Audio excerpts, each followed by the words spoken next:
And we are inside the all across the Manitoba Sports Network. Rory McGoran. Joe Dirkson's absent again. We lost. He goes out. He maybe has to go to the bathroom or get some water, and he gets corralled up in the crowd. He needs to make.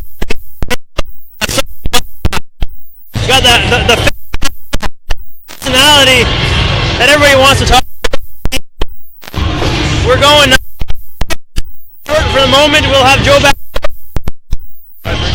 What we're doing. You predicted to be a across CFC here in Winnipeg and Whamma also in Winnipeg. On the Brian Pang has to do to away from David Swanson. I mean, I think it's one of those things. Swanson's very well-rounded. I think he's been kickboxing for years. Started training mixed martial arts, many years ago, and didn't have much to work on it standing. So that kind of makes your life a little bit easier. All you have to do is now transition your kickboxing skills into mixed martial arts skills. Add a little bit of wrestling, add some grappling, and you're good to go. So I think it made his life a little bit easier. I think he's transitioned quite well into mixed martial arts. And he's well-rounded. I've watched a couple of his fights. He's very dangerous, very aggressive, and also very, very talented. Technical striker. As all the guys are from CFC, they're all very technical, very skilled, very dangerous fighters. So I think it'll be a good matchup. I'd have to say if it goes to the ground, I'd give the edge to Swanson. If it stays standing, I think I'd have to give the edge to Pang on that. Have it, Ryan is in the cage, wearing the waiting on David Swanson from Whamma. Oh, we found him. He's a personal. He's got to be out there mingling with the crowd. I just want to say that Louis, your comment about my wife watching on the iPhone got me in trouble. So no. Before actually, first of all, that she is. The only way you can listen to us is on live stream on Facebook, YouTube as well. Likely watching, so she may be in trouble. Swanson with a sprint up. It was. I'm like, which one? That doesn't look like him. And he was. Rush to get to the cage here. Wants to get some pizza in him. Pizza and beer. Louis was before you were so eager to join us. Louis was saying he likes David Swanson if it stays standing. He likes Ryan. What is the aspect of crosstown wars bring to this fight? It's just a really interesting fight. It's a fight I honestly would have never thought of. I know. And I do about Pang. Obviously, I trained at the CFC gym for years, so Pang and I have trained together extensively over the last few years before I, got old and married and stuff. But Pang's just one of those guys. He's just very well-rounded. Great technique on his feet. I'm just gonna disagree with my partner here on the ground part of it. I think on the ground, Pang's a lot better than people realize. Pang, I have more insight on Swanson, so. Interesting to see kind of where this goes, what happens. Like I said, I think it'll be a pretty even matchup. Both guys real good, real solid, real well-rounded. So inside the cage to Eric to set up this fight. Cross between David Swanson and Ryan.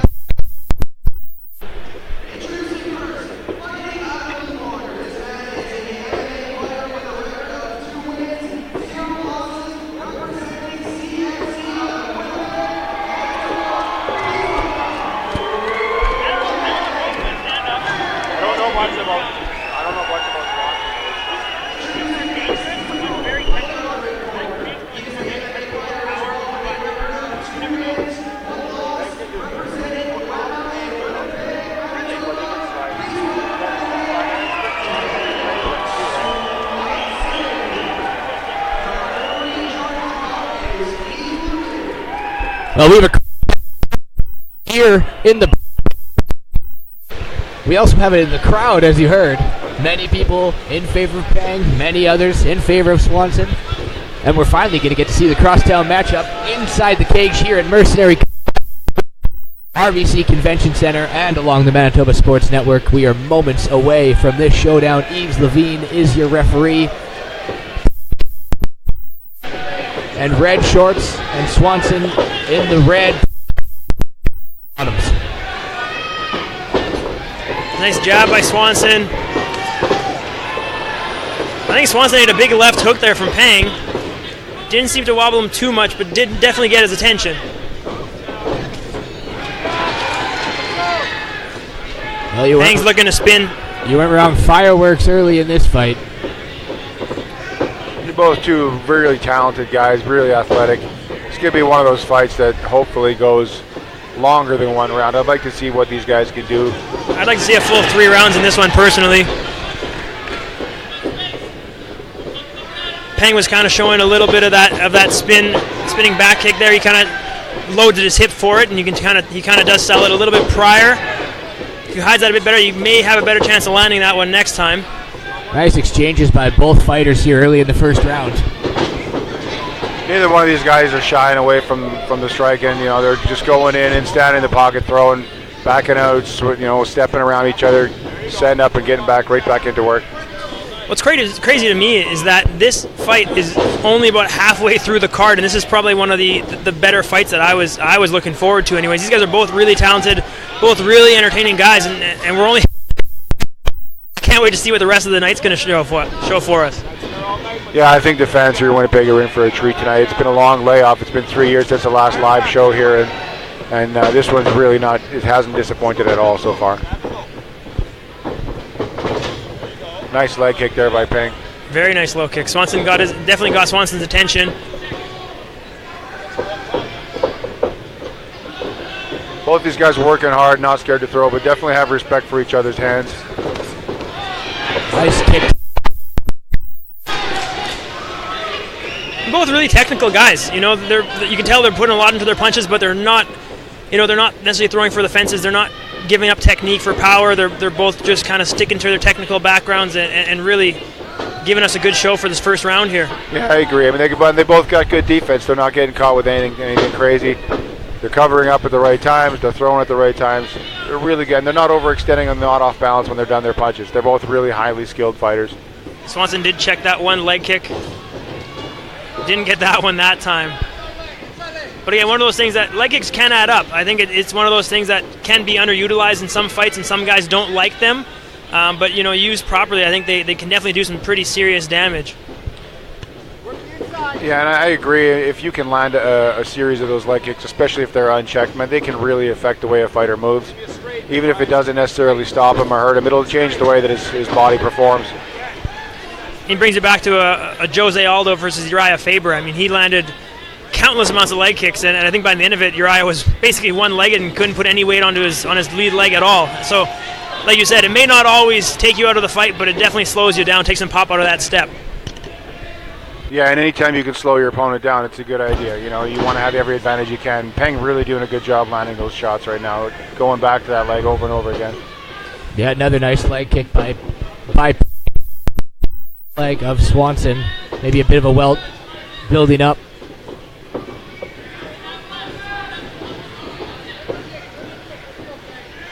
These guys are both really good at judging range as well. You can see they don't stand necessarily 10 feet apart and wait for the other guy to advance. They're kind of just outside of that range, step in, throw a couple punches, and just step back out of range. So you see a lot of punches just being shorter, just landing. I think those are two guys who know their range. Yeah, and it says a lot about the skill level, the experience level. As we're getting later on into the night, the caliber of the fighters obviously is just a little higher than it was at the start, and these guys are a perfect example of that. You saw that spin move again by Ryan Pang. Did kind of land. I think Swanson did get the elbows down in time. Didn't do too much damage. Again, back to that leg for Pang.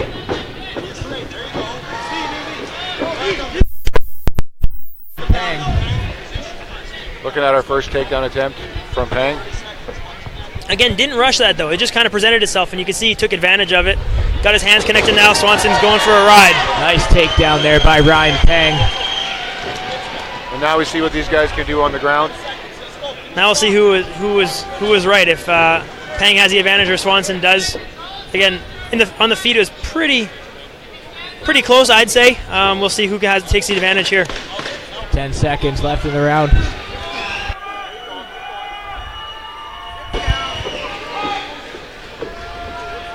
Really, really good first round. Really excited. Good first round by both of those guys. That's going to do it for round 1 here. Mercenary Combat League. Ryan Swanson. You can tell both guys, neither of them are really breathing hard. They're both obviously in really good shape. I think if this keeps going like this, we're going to be in for a treat for the second and third round, potentially. Does the late takedown by Ryan Pang maybe nudge the round in his favor?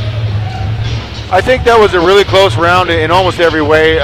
Pang's landing maybe just a few more of those heavier leg kicks, and then that takedown at the end. If the judges aren't sure which way they're going, that takedown's going to sway them probably in his favor. Like we said earlier, I think anything that you can do right at the end of the round just kind of keeps it fresh in the judges' minds, keeps them kind of thinking, oh, I looking back, I would give that entire round to Pang. So, anything you can do at the last second there definitely does help you build a case for winning that round. We're in our 6th fight of the evening. Out of 11 total fights here, Mercenary Combat League 1, RBC Convention Centre, Ryan Pang versus David Swanson. Round 2 just set to begin.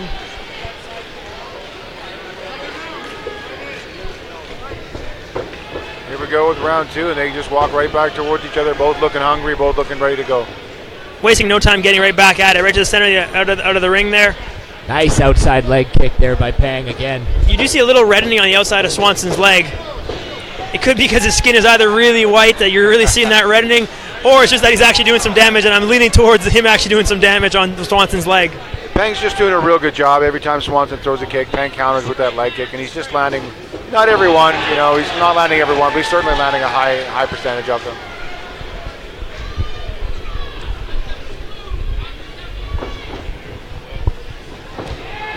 And there's again another the leg for Pang. Just textbook. You get a lot of kickboxing guys who tell you as soon as the guy steps forward, puts weight on that front leg, he's not going to check your kick, and that's when Pang seems to be landing some of those kicks. Or like Joe said, as soon as Swanson throws a kick, Pang returns with one, just like that. Again. Yeah, I mean that push kick to the body from Swanson, it was landing quite often in the first half of the first round, but Pang seems to have figured it out. He seems to have figured out his counter there, throwing that leg kick right after. I'd like to see both of these guys throw a little bit more hands, throw their hands before they kick, set it up, maybe have a higher percentage of those kicks landing. If you can get a guy thinking about your hands before throwing those kicks, I do find they land a little heavier and they just land a bit more consistently. This guy doesn't have a chance to react. He's typically worried about your hands, more so like that, right? Get to thinking about the hands and then you hack him down with the leg kick. Yeah, and it's a lot harder to block a kick if you're worrying about getting punched in the face, right? So throw a couple of hands at the guy's face. As his hands come up to defend, then you can go back down with the leg kick. That's Joe Dirksen 101. Punch him in the face, kick him in the leg. Try not to let him hit you and try to hit him as much as you can. Yeah, you can really see the damage on David you can see again. I know that kick there. landing again and again and again. That's something you think that Swanson's going to have to fix if we're going to keep seeing more of this. We're going to, he's going to have to start checking those kicks more, especially that they're not being set up. You need to make sure that you're checking some of those kicks and at least taking some of the power out of them.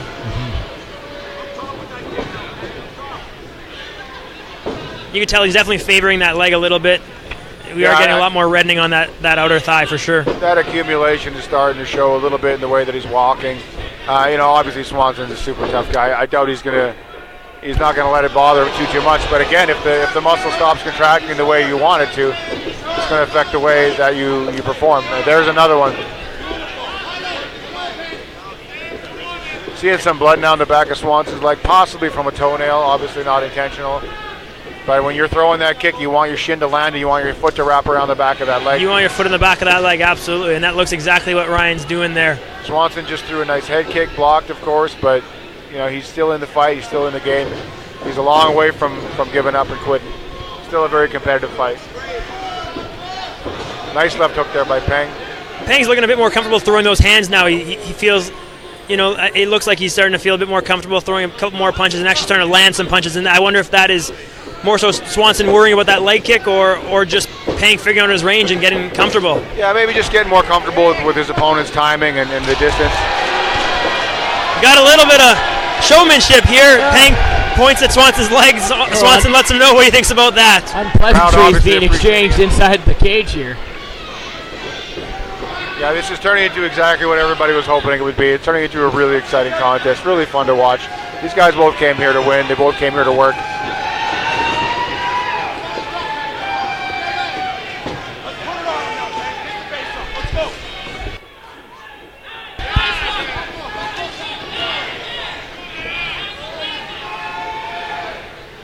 Looking like I would still give the kind of the upper hand on the feet to Pang. Just again with those leg kicks doing that damage. You wonder if Swanson's ever going to make the decision. Maybe I do start thinking about a takedown, or do start trying to tie him up here, because that leg is taking a beating. Yeah, I mean, it's starting to be obvious now even from where we're sitting that that leg's not exactly reacting to his commands the way it was in the first round. And we're only in the second round here. It's just going to get worse as the fight goes on if he keeps taking those shots. And to be honest, aside from those leg kicks, I would think it's a fairly even fight, but he just seems to be landing it almost any time he throws it.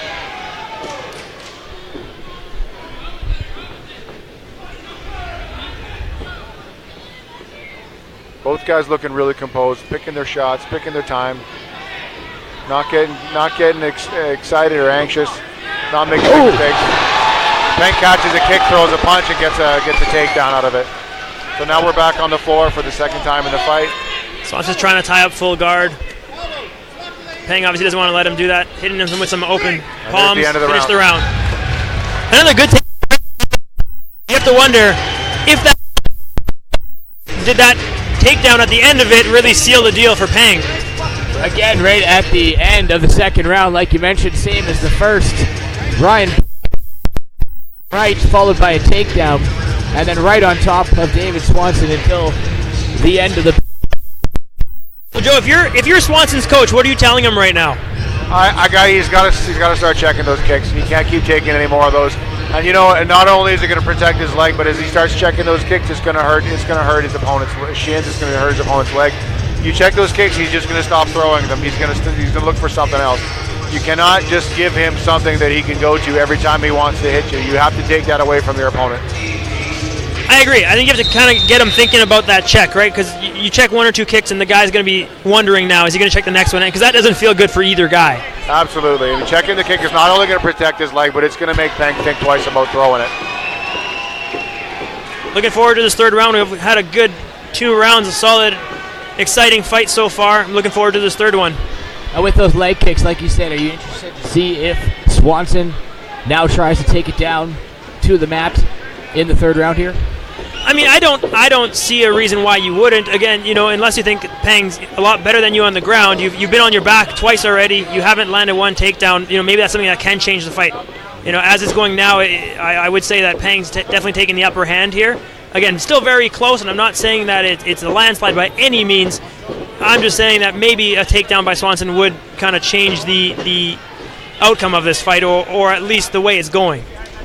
I would agree with you, Louis, that it's not a landslide by any means. It's a really close and competitive fight, but I think if you go round by round, I would say Pang won both rounds, and for Swanson, you're looking for a finish. You can't be comfortable thinking that you won either one of those rounds. You got to go out there now and you got to look for a submission or a knockout, or at the very least a big round, a 10-8 round, try and tie it up. Absolutely, I agree 100%. But then, of course, if you're a coach and a fighter, nobody really wants to go to a draw. He's looking for a finish. I think most fighters, we're all looking for finishes. It's the fact that sometimes they're a lot harder to come by than most people think. Oh yeah, and if you're fighting, at a level where it's competitive, you're not going to have you shouldn't have any easy fights, and those finishes they're going to get harder and harder to come by as fighters get better and better. Always exciting for the fans to see, but there's a lot more going on than a lot of people realize. And here we go again with another takedown. Nice takedown by Ryan Pang. Puts Swanson on his back into full guard. Now maybe this will, we'll see what either guy can do on the ground. They got a bit more time this round. It's not at the end of the round like it was the last two. So we'll see if they can do some work here. Yeah, this takedown is definitely it's gonna show a lot better what these guys are capable of doing. The last 2 rounds, obviously, just getting that takedown just before the bell, taking the doubt out of the judge's mind. But now we got some time to work. Both these guys are able to show what they can do. So far, Peng just sitting there, chopping away at the ribs, looking for maybe an opening to the face. Swanson's, covering up really well, keeping everything nice and tight, not giving him anything obvious, nothing really big.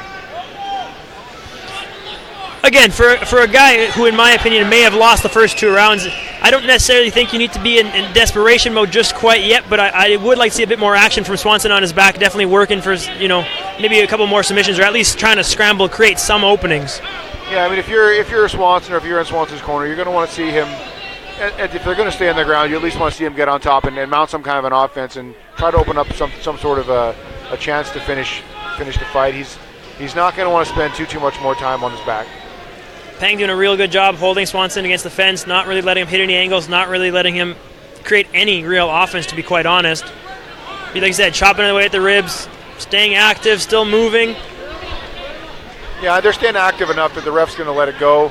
Neither one of them getting a huge advantage, but definitely for Peng, being on top and landing those punches, if he's able to do that without getting caught in a submission, he's going to go ahead and take that round.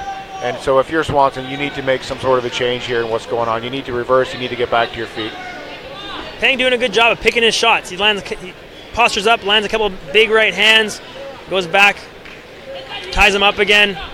Again, just kind of playing his own game here. It doesn't look like he's really too worried about what Swanson's giving him from his back. He's just kind of playing his own game, picking him apart, doing a really good job on top here. Looked like Swanson was thinking about setting up a leg lock there, and Peng just fully aware of what's going on and knows exactly how to stay out of trouble. Doing a really good job. Again, not in danger of doing a lot of damage, but just chopping away at the ribs and the face. Just scoring points and looking to get that 3rd round. Swanson's still working. He is stuck on his back. He is, kind of getting chopped on the ribs there, but he is going to be working for some submissions here. You hear from his corner, Kurtis Brigham, looking for the heel. I assume that'd be some sort of, looking for a leg, some sort of leg lock, either a heel hook or ankle lock, something like that. Just trying to create some space and mount some sort of offense. There it is there. There he goes for it. But again, Peng knows exactly what's coming and does a great job of escaping that. And slippery at this stage of the fight, too. Peng's a very talented grappler, very aware of what can and could happen. And as we were, as you said, these guys have been fighting for 3 rounds now. They're soaked down in sweat, and unless you have it locked in exactly right, it's really easy for things to just slide right out. Peng postures up. Good elbow from Swanson from his back. Again, you can't get a ton of power on those punches from your back, but still, nonetheless, landing a couple punches from his back, still working. 10 seconds left. Peng just did a really good job of controlling that last round, got that takedown early in the round, and didn't do anything really big, but able to hold control position for the whole rest of the round. Hats off to both fighters. Great fight, very competitive. They have the edge on that one. It looks like the bragging rights might be going over to CFC until the next cross. Like Ryan. 3. Definitely, in my opinion, one of the best fights we've seen tonight. Just 2 really talented guys going out there, well prepared, working really hard. Best fight of the night so far. Super technical, really exciting. We had some excitement on the feet. We had some nice heavy leg kicks, and we had some good groundwork. Again, very closely matched fight. Both guys working real hard. Both guys, were so well matched. Just one of those good close matchups. Up next, following this one, we will have Chuckie Matey of Mateys MMA in Windsor, Ontario, take on Phil de Shambo from Prince Albert, Saskatchewan. And these two have fought once before. A few years back, these two fought with Chuckie Matey coming out victorious. So Phil de Shambo is looking for a little revenge when it comes to Chuckie Matey. That fight is next, but right now, inside the octagon, we are going to hand it over to Eric for the official decision here between Ryan, our crosstown matchup here at the Mercenary Combat League 1, the RBC Convention Centre along the Manitoba Sports Network.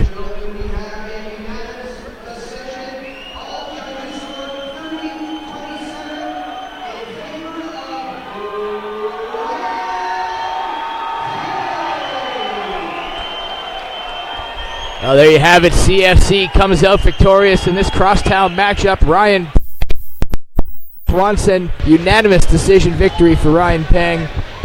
And even with all that crosstown rivalry, you still see a good show of respect. Coaches shake hands, fighters shake hands. But at the end of the day, a good fight. Both guys are happy. CFC came out with the win, and I don't think it's anything but respect between those two clubs. Yeah, these guys all do the same thing. They work really hard. They just want to go out there and do the best they can. And we've seen it time and time again. Two guys come out there very competitive, but at the end of the fight, you get the handshake, you get the hug. Everybody's fine. It's a sport at the end of the day. No bad blood. They just wanted to go out there and see what they're capable of doing. Now next up we have a fight between Chuckie Matey and Phillips de Shambo. Coming up next, that is your 7th fight of the night. 4 fights to follow, including Cervantes, Demars versus Gervais, Lee Gaudette versus Mike O'Neill, and Sheldon Leblanc against Byron Phillips. Tuned for Chuckie Matey versus Phil de Shambo. This is Mercenary Combat League 1 at the RBC Convention Centre along the Manitoba Sports Network. Hi, I'm Rick Funk from Funk's Toyota. Our family has been in the automotive business for over 45 years. That's 45 plus years of looking after customers. We have a top worldwide recognized product that we are proud to be a partner with Toyota Canada. Every new and used vehicle is negotiable when it comes to purchasing your vehicle here at Funk's Toyota. Our staff of many years is very knowledgeable and will help you, not force you with your buying decision. There are no hidden fees and no pressure tactics.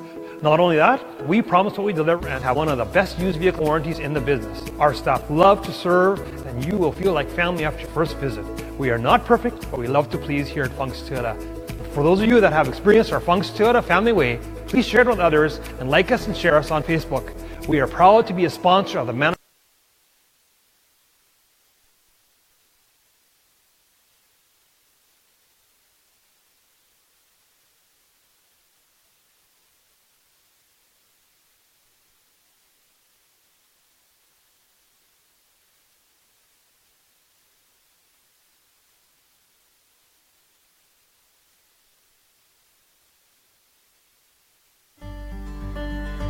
Welcome to MB Seeds. I'm Matt and this is B, and we're a family-run business.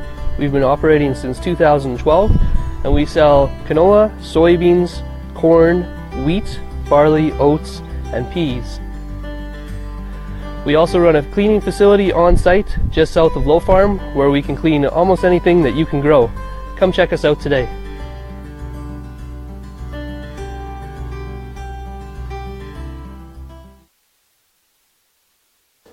SAR Sport and Recreation in Steinbach. We're the Husqvarna motorcycle, Polaris ORV, and Polaris slingshot dealer. Along with full sales of new and used, we offer service, parts, and sales for everything. Come and see us in Steinbach.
Welcome Combat League here at the RBC Convention Centre along the Manitoba Sports Network. Thank you all who are listening. Again, wanted to give a ball bringing MMA 3 years. Andre Levine and matchmaker Gabe Sant.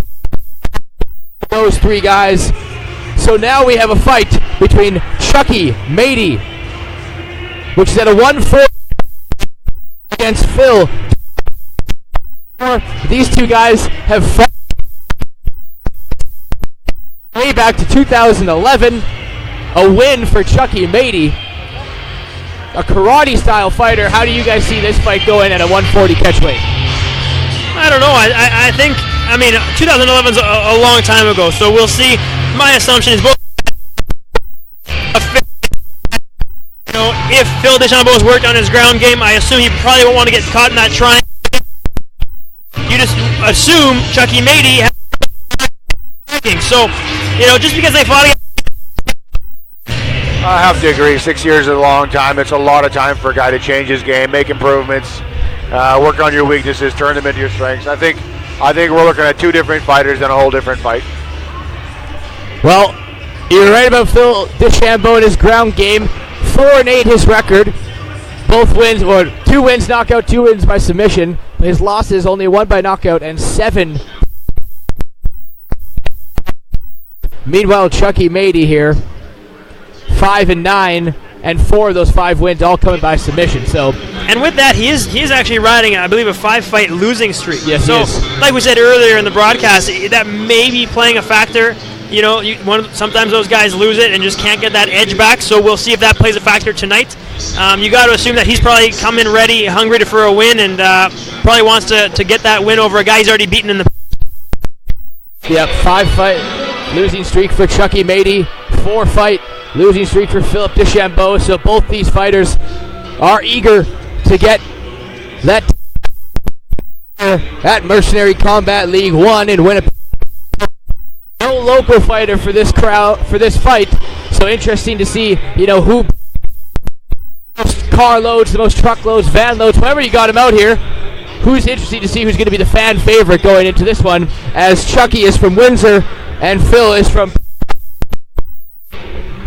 It's fighters from out of town going at it, because it really, the fans are just going to pick the one that they think is the most exciting. So these guys over, they got to go out there. They really got to work and perform and put on a show. With that karate style, I have seen some of Matey's fights, and he is pretty entertaining. I haven't watched his fights in a while. I do know back Mark, when they fought in Winnipeg, there was some rumors of, I believe, point that obviously didn't have. Quick look at some of his highlights, if you want to call them that, and he's definitely talented. Both these guys are scrappy, and both of them obviously hungry for a win. Well, Phil Deschambeau, red and the blue. Inside to Eric to set up this match between Chuckie Matey and Phil Deschambeau.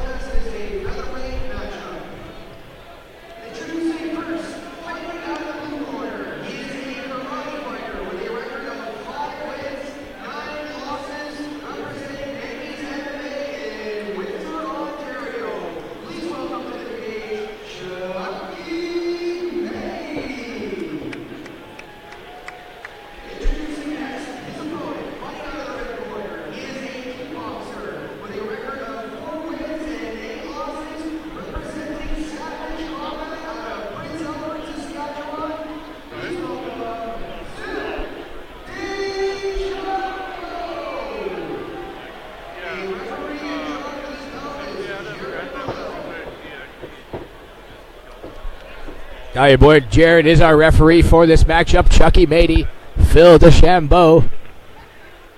Moments away from this 140 catchweight bout here at Mercenary Combat League 1. The rematch between Matey and Deschambeau is on your way. Both guys looking, so much for tentative. Here we go. Straight I think this is round 4 or 5 for these guys, so they both know each other. They both know what they bring to the table, and looks like they want to finish this one sooner rather than later. Yeah, it was looking to start out a little bit of a feeling out process, and then instantly the action just took off. Nice trip, nice inside leg trip. I keep cutting Joe off when something impressive happens, but I just am a sucker for a nice skilled inside leg trip. No, you know what? That was such a good inside leg trip. I'm not at all offended by being cut off. It's perfectly acceptable. I'm so glad. I wouldn't want to offend a guy like Joe Dirksen. Who knows? With 67 fights under his belt, I don't think I'm any match for him. You gotta wonder though if all those fights just broke me down to the point where I can barely walk anymore. Maybe I'm still in my prime and you may be past it. Maybe. That's our only hope. Well, I think tonight I'm just gonna let the guys inside the cage do the fighting. I like being out here versus in there. I am fully enjoying retirement. Phil seems to be stuck in Mateys full guard, trying to work but not really getting anywhere as of yet. Matey's got his legs triangled up there, keeping everything really tight. It's going to make it really hard to get any kind of movement going on there. Not a whole lot of shots being thrown by either fighter. Yeah, referee is telling him to work. We may see a stand-up. Yeah, if he gets impatient enough and if the crowd gets impatient, he'll just pop them back up to their feet.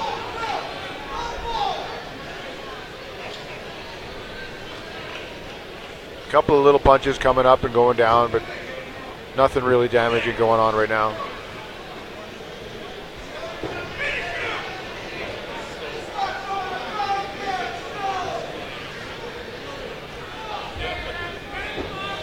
Shambo seems to have his head stuck in Matey's armpit. Doesn't seem to be very comfortable, but pulls it out of there and continues. There's a stand-up. We were thinking that may happen. Both guys back to their feet. Going to see what they bring to the table standing. Yeah, stand-up. What they wanted to see. Matey with looking the pressure. For a spin there.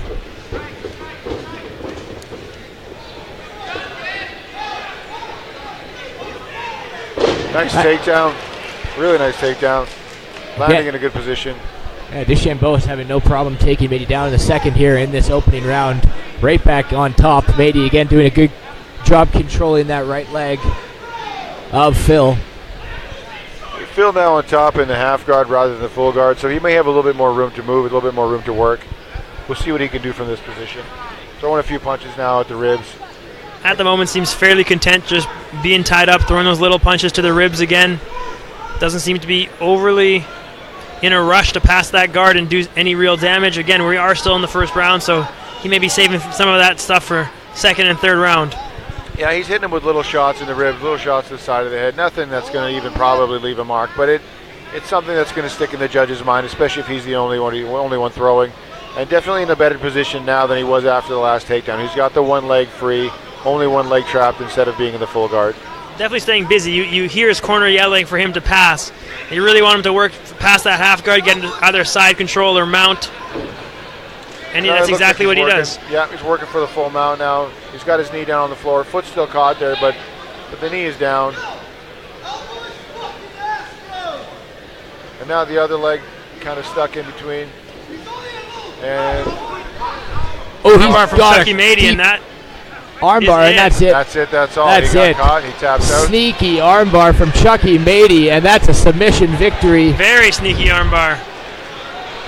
Yeah, it went on real smooth and real quick. Almost didn't see it happen. And it looked from here as though Phil tapped out and Chuckie let it go before the ref even realized what was going on. Shambo seems to be in a little bit of... It's not pleasant, but hopefully he recovers and is all right. Yeah, I think you spend enough time on the mat. Your elbows, they start feeling like about a 50-year-old man when you're 25. But, it's not always as bad an injury as people might seem. I've had it done to my arms probably on both sides 100 times. Hopefully he comes out of it all right and he's able to compete again in the near future. Well, Doctor's checking him out just for safety, but he does seem to be moving around okay. Definitely one of the finishes of the card so far.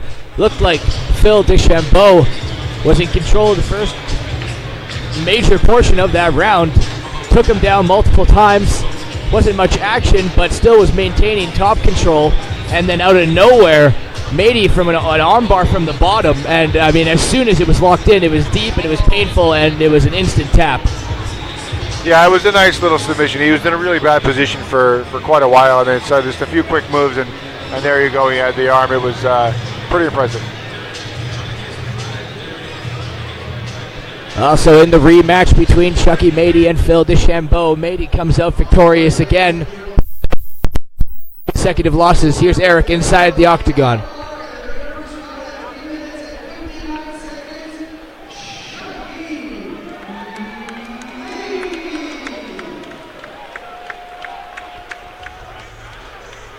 There you have it, Chuckie Matey, your victor by submission due to an arm. We have Byron Phillips, resides here in Winnipeg. Sheldon Leblanc from Weyburn, Saskatchewan. You had an interesting story about Byron Phillips. We'll get to that. Combat League at the RBC Convention Centre along the match.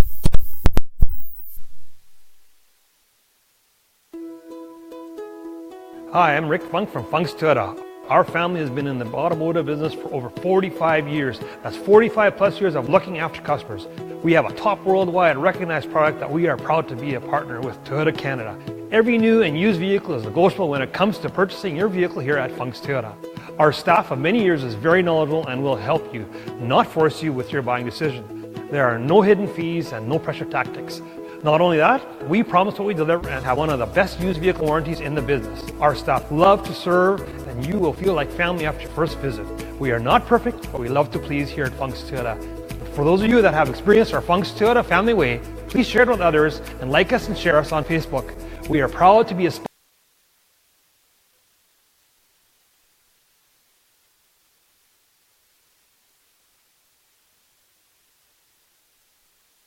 Are you moving soon? Stop dealing with flimsy cardboard boxes and go to kingtote.ca. We bring heavy-duty tote to you and we pick them up when you are done. Give us a call at 800-731-2021 or kingtote.ca.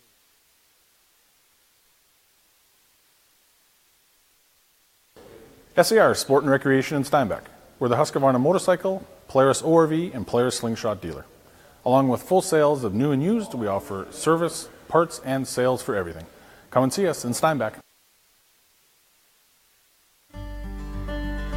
Welcome to MB Seeds. I'm Matt and this is B, and we're a family-run business.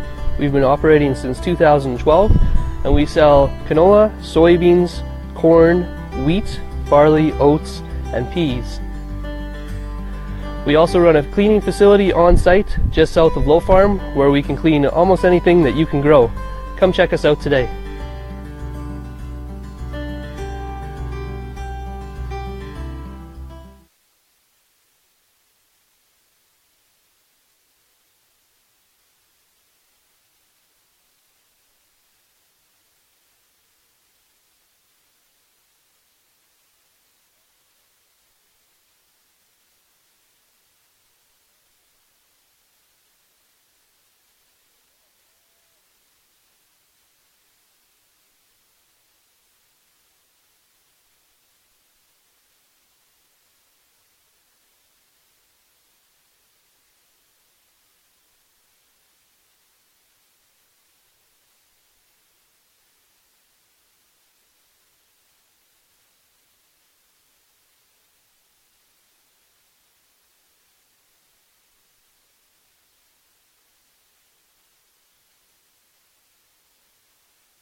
Welcome to League here at the RBC Convention Centre along the Manitoba Sports Network. Ready for a matchup here between Byron Phillips and Sheldon Leblanc. I mentioned beforehand that you had a kind of a neat story about Byron Phillips that you were sharing with me off air, and I wanted to let our listeners in on that one.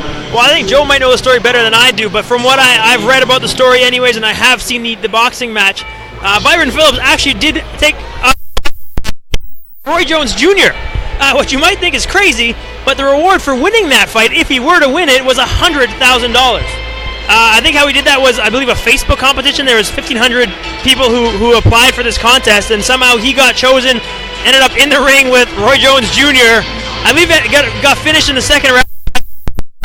I can't imagine being in the ring with Roy Jones Jr. That's incredible to me. Yeah, absolutely. And what a suiting song to come out by Byron Phillips. This is Roy Jones Jr., I believe, has a verse in this song.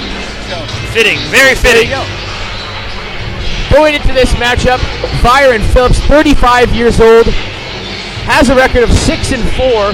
80% of those wins coming by way of knockout. Meanwhile, Sheldon Leblanc, 37 years old, a record of 4-2.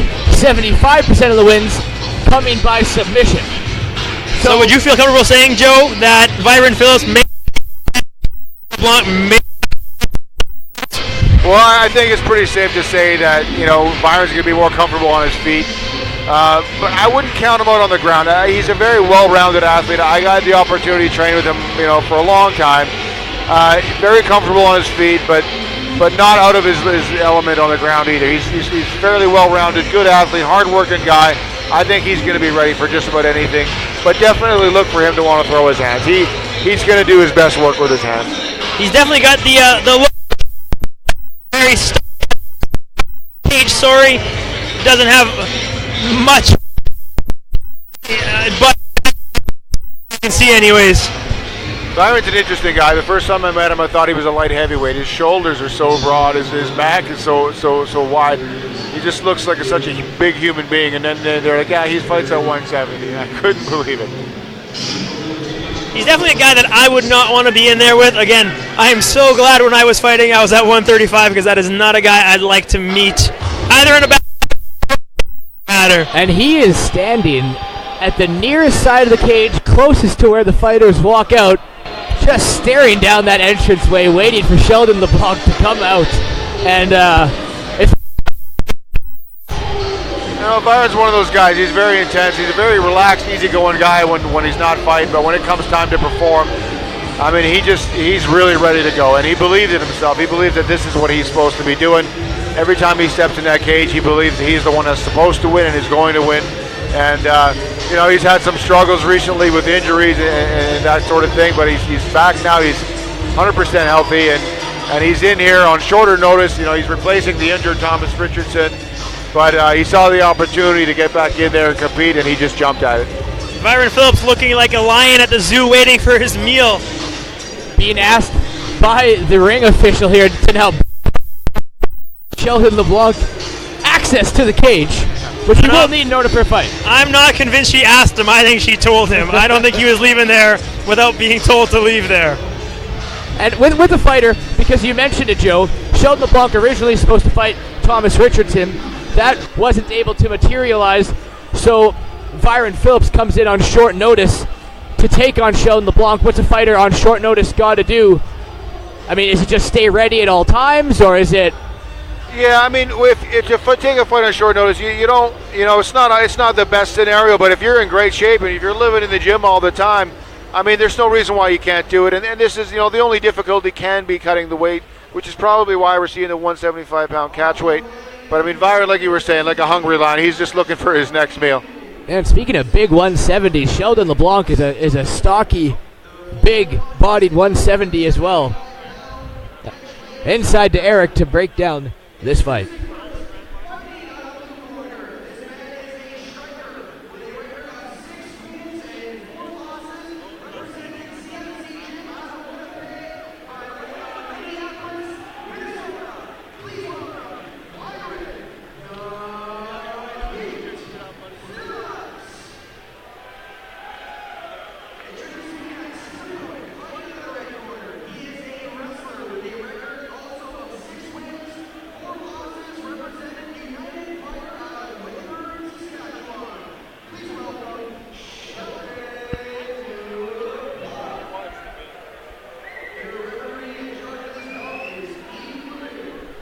Yves Levine, your referee. Byron the Heat Phillips against Sheldon Leblanc here at a catch weight of 175. I don't know about you guys. I don't feel like this cage is enough to stop Byron from coming at us. If he had his eyes on me, I don't know how comfortable I would feel. That is for darn sure. It's a quick hop over the cage, and he's right in front, right on top. Too close for comfort, I'll tell you that much. Definitely very focused individual. Very intense, very focused. And here we go. Byron definitely having the reach advantage. Much taller than his opponent, much longer arms. So he's going to be looking to keep that distance and just work with his hands. And if I was LeBlanc or in his corner, I would be stressing the importance of keeping those hands high and keeping them tight. And he keeps playing with his mouth guard there, and I don't know about you, but I'd be biting down on that mouth guard because I feel like there's going to be some punches thrown pretty soon here on both parts. Byron's a very patient fighter, you know, for all his intensity. He picks his spots. He's not going to waste energy when it's not going to pay dividends. He's waiting for the right time to strike. He's waiting for the right time to attack. Very patient fighter. Almost looks disinterested at times. Does his best work in the second and third round. LeBlanc looking to close the distance. Second attempt for a double leg takedown there. Pushes him up against the fence. Byron wants none of it. This has to be the game plan going in for Sheldon LeBlanc, to close the distance. Use his center of gravity, you know, push the pressure, get him against the cage, possibly down on the mat. One would assume that'd be exactly what he'd be after. Again, you said 75% of his wins were by submissions, and I think that's probably his bread and butter. So my assumption would be that that's exactly where he's trying to take that fight as soon as possible. Again, with the takedown attempt. Quickly back up to the feet is Byron Phillips. Byron Phillips going for the takedown. Byron turning things around now. He's on top, and they are on the ground where Sheldon wants to be, but Byron is the one on top. Joe, you did mention that Byron is not a stranger to being on the ground. He does feel pretty comfortable on there. Is that correct? Yeah, I mean, he's just a student of the game. He wants to learn how to wrestle. He wants to learn submissions. He's clearly most comfortable throwing his hands, but I mean, we can see already here, good at getting takedowns, comfortable working on the floor. I mean, there's really no place where he doesn't want to be. He certainly has his preferences. He likes to punch people in the face, but if he has to get them on the floor to do it, that's not a problem for him. And again, very patient. You can see he's not in a rush. He's working enough. You know, he's gonna want to improve his position, but he's not in a panic. He's not gonna let his emotions get the better of him. He's very disciplined and looks very composed in there for sure. That's exactly the one thing I was just going to mention. He's very composed, like you said, taking his time, picking his spots. You can tell he's definitely thinking the entire time while he's in there. It's good to see fighters, you know, of this caliber who can go in there, kind of pick their shots, think about what they're doing, and it's not just fighting for their lives. It is more of a chess match. Yeah, and again, like as I said earlier, he picks his spots. He's not going to move without a purpose. If he doesn't know exactly what he wants to do, he'll sit there and wait and come up with a plan. You see him working. You know, he was raising his arm up really high on the fence there earlier. Came down with a good hard punch. And just because that landed doesn't mean he's going to get excited and start flailing around like crazy. He's just very methodical, very composed. Everything that he does has a purpose. So he is just like a lion. Yeah, pretty much. Sleeping all day until they see a meal, and then they pounce. Only difference being tonight, you know, we got Sheldon LeBlanc underneath him, who's not quite as defenseless as an antelope. You know, he's doing a good job of keeping himself out of trouble. Elevating those legs, trying to get back to full guard, it looks like. Sheldon doing a good job of kind of nullifying whatever Byron's kind of throwing his way. Yeah, I mean, he's got that one underhook there with his foot, and he's got his knees up high, he's got his elbows in tight. Doing a good job protecting himself, and now we're going to see a stand-up here from the referee. Referee Yves Levine stands them up midway through this first round. Byron coming in with a nice long jab.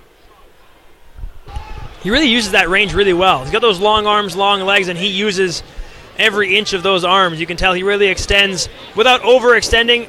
Like you said, very safe, very accurate, but does definitely use that range to his advantage. He does a really good job of throwing those punches full extension without leaning too far into them. And here we go again, another takedown attempt.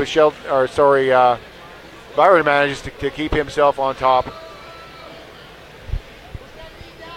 It almost looked like Sheldon decided he wanted to almost jump guard. He looked like he definitely wants the fight on the ground again. Whether you have to, if you feel confident with your skills, there's no real downside. But it just is a little odd that when he does get there, all he's doing is nullifying. Yeah, I mean, it looked like he was maybe trying some sort of a trip takedown, and it didn't go his way. He ended up just flopping down to his back. And Byron, fully aware of what's going on, good balance and good reaction. He just ended up turning it into his own advantage and getting on top, rather than getting thrown on his back. And doing a good job of winning the round. No fireworks, nothing crazy going on in this round, but definitely Byron is doing a good job of controlling. There's the end of the first round here between Byron the Heat Phillips and Sheldon Leblanc. Mercenary Combat League 1 here at the RBC Convention Centre and along the Manitoba Sports Network. So the first round, like you said, Sheldon Leblanc looked like he down with him. But if you're not working off your back, isn't it scoring points for Phillips being in the more dominant position? Well, I think like Joe said, Byron's doing a really good job and is very aware of anything that Leblanc's kind of throwing his way. He seems to be, I don't want to say necessarily in control, but he's very aware of what's going on. He obviously is very composed, knows what he's doing. He hasn't been in any trouble as of yet. So I don't know if LeBlanc's, not doing much from his back, or is that Byron's just very good at kind of stopping whatever attacks LeBlanc is managing to bring his way. Yes. Second round moments away here. Byron the Heat Phillips, Sheldon Leblanc. Phillips being told to step back by referee Yves Levine. He's eager to get to his opponent. And here we go, start of the second round. Byron working that jab early on. And I would suspect his coach told him in between rounds, use that jab more. It's going to set up nice punches for him later on. Oh, nice knee to the body. Big knee by Byron. Again, Sheldon does a great job of tying him up. Whenever you thought he'd be in trouble, he ties him up, grabs a leg, and starts working for that takedown again. Yeah, LeBlanc did a good job there, not taking too much damage. And now LeBlanc gets his first takedown of the fight. So we'll see what Byron can do now when he's not in a great position. And Sheldon works right away to trap those legs, not letting Byron back up to his feet. Again, we'll see him with a bit more of that dominant position on top and see what he can do with it. Byron seems to be working back to his feet already. Yeah, Byron's going to push against that fence and try to use it to get back up to his feet and stop that takedown from coming at him again. So he's already back up now, still pressed against the fence. He's got a little bit more work to do. LeBlanc doing a good job of keeping a lot of weight on him and starting to chop at him a little bit with that left hand. And again, having that weight pushing on you and pushing you against the fence and you trying to work defending takedowns and still trying to do a bit of damage is just exhausting. You got to think that's, a guy who's weighing, I believe, 175, who's pushing up against you and resting a good portion of his weight, on your midsection, kind of taking your breath away from you and still trying to take you down at the same time. Yeah, you got that shoulder buried in your body and your ribs, and you're trying to breathe and you're trying to work at the same time with all that weight pressing up against your stomach. It can really affect your breathing, and it can definitely wear you down. But again, with Byron, he's just doing such a good job of being patient, not panicking, not expending energy when he doesn't have to. And right now they're both kind of moving. Oh, nice knee again there from Byron. Very nice knee on the break by Byron. And again, right back on that jab. Look to be picking up the pace a little bit here. I think he's getting tired of being wrestled with and really wants to throw some leather. LeBlanc again made the mistake of going to his back. Byron landing a couple good shots. It looked like it was going to open up there, but LeBlanc now tying him up and nullifying that attack. Not so much of an offensive move there for LeBlanc, but he's definitely keeping himself out of trouble, and Byron's got to stay patient or he's going to get frustrated and possibly make a mistake. And that's the one thing you don't want to do is make a mistake, right? In a fight like this, it really is a game of inches. It could be the difference of being submitted or not being submitted, and it's just one of those things of getting frustrated, keeping your composure, making sure you don't put yourself out of position and into something that could potentially finish the fight. Anyone who's a fan or even participated in this sport knows how quickly things can change in this game. You can be in control for 99% of a fight. It just takes one lapse in judgment, and then your night's over. So Byron's got to pay attention. Sorry, Joe. That being said, just like the last fight, that's Chuckie Matey seemed to be in a little bit of trouble, and before you knew it, he had Phil Deschambeau tapping with a beautiful armbar. That's a perfect example, and you did a great job of supporting my argument. Thanks, Joe. I appreciate it. But yeah, that's a great example. We saw Chuckie Matey look like he was in all kinds of trouble. 2 or 3 quick little movements, and the fight was over, and it was in his favor. I guess that is one of the beautiful things with mixed martial arts is that the fight can change in a matter of seconds. You can be winning the fight from bell almost to last bell, it brings me back to a fight of, I believe it was Miesha Tate and Holly Holmes, where Holly Holmes dominated the entire 4.5 rounds, and Miesha still ended up choking her unconscious with, I believe, a minute left in the fight. Exactly. Here we go for, the referee not seeing enough action. He stood him back up again. But yeah, great example. Miesha Tate losing that fight from start to finish, and it just took one good moment, one mistake from Holly Holm, and Miesha was the new champion. That being said, both these guys doing a pretty good job of staying out of trouble, throwing some heavy hands now. Yeah, I mean, if I'm Byron, I'm staying on the outside. If you can use that reach and stay out of LeBlanc's punching range, and just kind of pick him off whenever you want to. But he's probably getting a little bit frustrated with the grappling. Wanting to unload a little bit, getting a little too over anxious and getting stuck up against the fence. Great athleticism by Byron, jumping around on one foot while Sheldon was trying to finish a single leg takedown. Byron has the balance and the awareness to get his back against the cage, put both feet on the ground, and now is defending that takedown quite well. Yeah, right now he's doing a great job defending, but Sheldon has that underhook, and it's really a good advantage for him. He's got control right now. So for Byron to get out of it, he's going to have to get control of that arm that's underhooked and try to work his way, get his back off the fence, try to turn around and get out of there, make some space. And LeBlanc obviously not going to make it easy for him. Again, LeBlanc resting all 175 or 180 pounds of his body weight onto Byron's midsection. Ref's seen enough of that, wants to split it up for the last 10 seconds. Third time the ref's broken up in exchange and separated the two men. 10 seconds left in the round here. Nice late takedown there by Sheldon Leblanc. And that's the end of round 2. But that's going to score late. That is an interesting round right there. I think we're at one apiece right now. I'm not 100% sure, and I'm not a judge, so it's not my job to figure it out. But just from what we've been seeing so far, I think that LeBlanc did enough there to steal that second round. I'd be pretty confident saying 1-1 would be kind of my best guess. Again, my job is to commentate and not judge, and I'm glad I'm sitting on this side and not that side of the cage, because that would be a close fight to call so far. Hopefully the third round will give us a decision as to who will be the winner of this fight. Yeah, I think if you're in either fighter's corner, you're telling them we need this third round. I think it's they got it locked up one apiece, and I think whoever wins this round is going home with the win tonight. And again, if you're these guys' corners, what do you think you're telling them? I think for LeBlanc, I think we're telling him to close that distance and keep pressure on Byron, keep tight, keep him on the fence, try to get him on the ground. And if you're in Byron's corner, you're telling him, just move on the outside, use that jab. Don't panic, don't rush, just use that jab, throw those hands, and stay at a safe distance. Round 3, mere seconds away between Byron the Heat Phillips and Sheldon Leblanc. Mercenary Combat League 1, here we go. They touch gloves. Get another great show of respect. The guys have just put 10 minutes of hard work into each other and kind of start the third round off with a high five, just as in saying, good work. Let's finish this one off real hard. LeBlanc leading with a 1-2, didn't make contact.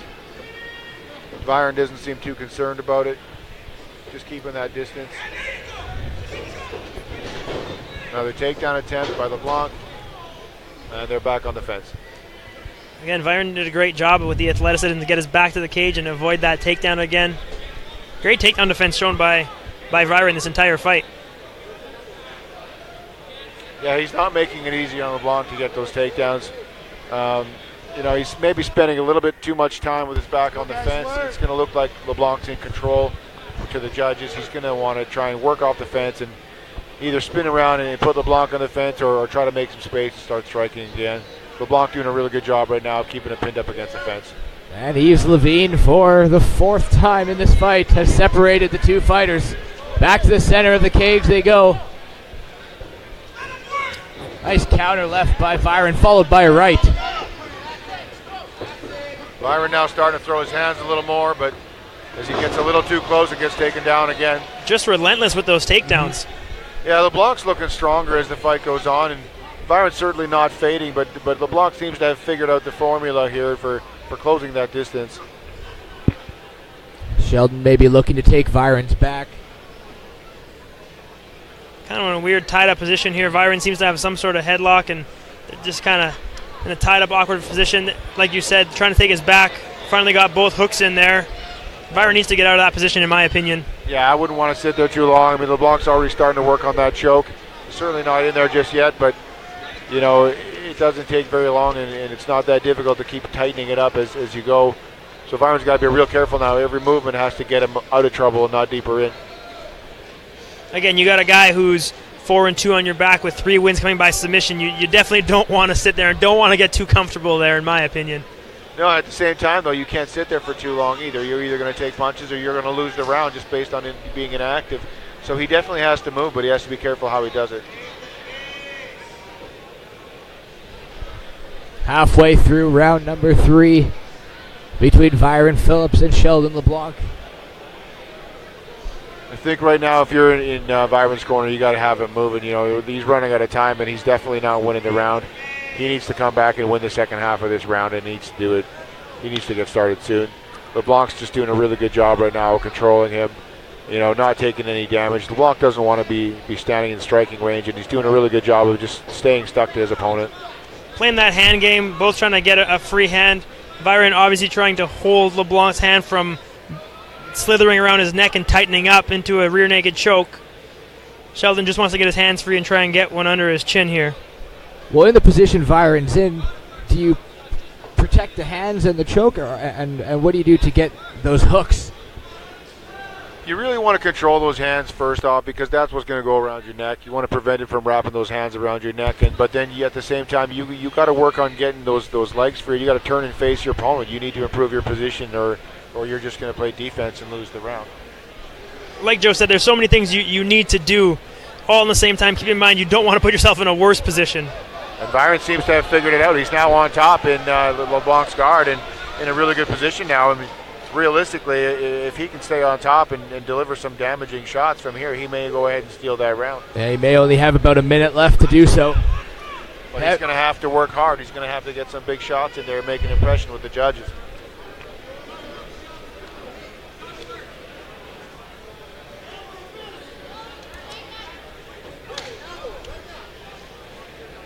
You hear some urgency coming out of Byron Phillips' corner here. They're asking him to do some damage here, because it is important to, like you say, finish that round off with a bang. He needs to finish strong without making any mistakes. LeBlanc not one to quit. He's looking for that arm lock from the bottom.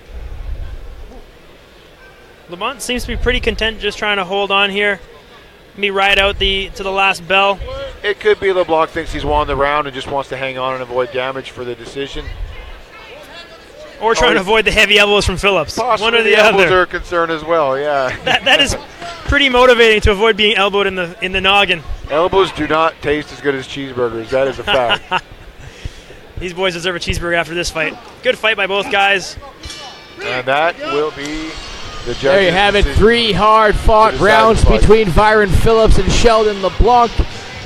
Here at the RBC Convention Centre for Mercenary Combat League 1, we will go to the judges' decision after 3 very hard-fought, hard grinding out rounds by these 2 fighters.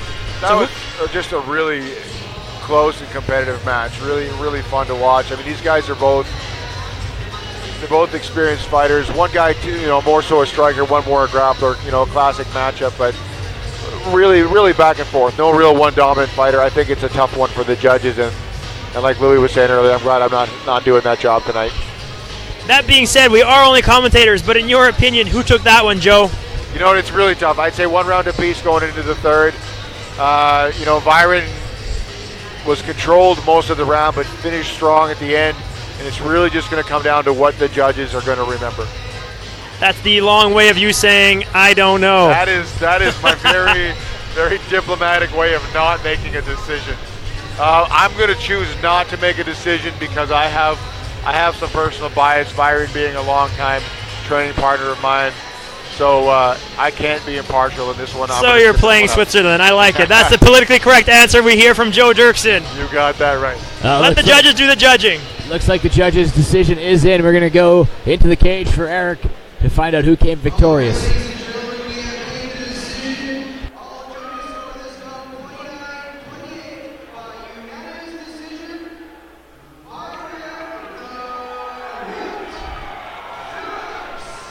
Well, there we go. Byron won the fight. I think that reversal at the end was enough to steal that third round, but certainly, couldn't have been comfortable standing there waiting for the decision. That was too close to be confident in which way it was going to go.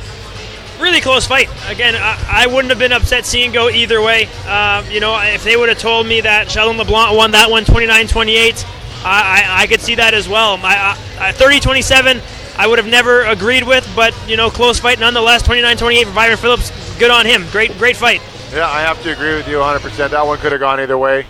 And I think for Byron, what probably won the judges over was just that last minute there, getting back on top and landing some shots. Yeah, definitely the closest fight we've seen so far here at Mercenary Combat League. That is 8 fights down, 3 fights to go. Up next, we have a lightweight fight between Mike the Caveman Bully O'Neill and Lee the... Stay tuned for that. This is Mercenary Combat League 1 at the RBC Convention Centre along the Manitoba Sports Network.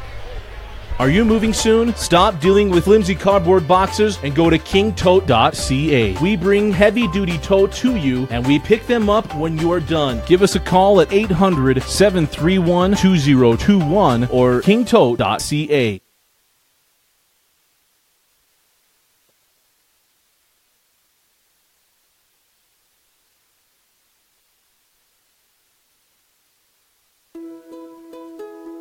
Hi, I'm Rick Funk from Funk's Toyota.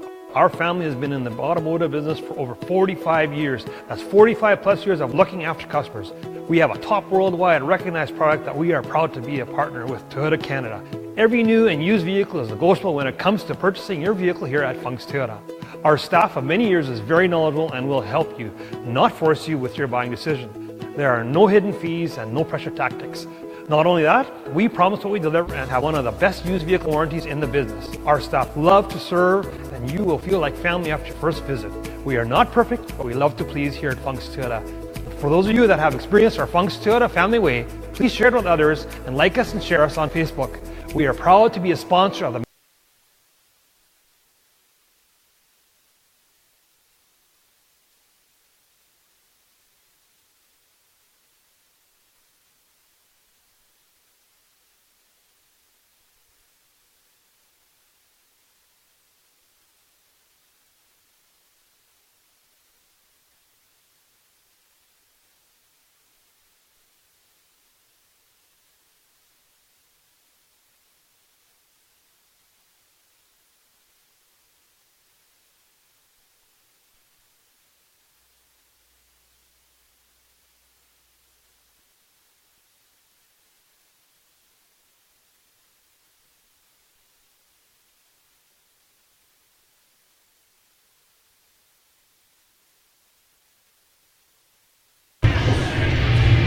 Welcome at League 1 here at the RBC Convention Centre along the Manitoba Sports Network, and it is our great friend Jeremy Horn, a veteran of over 110.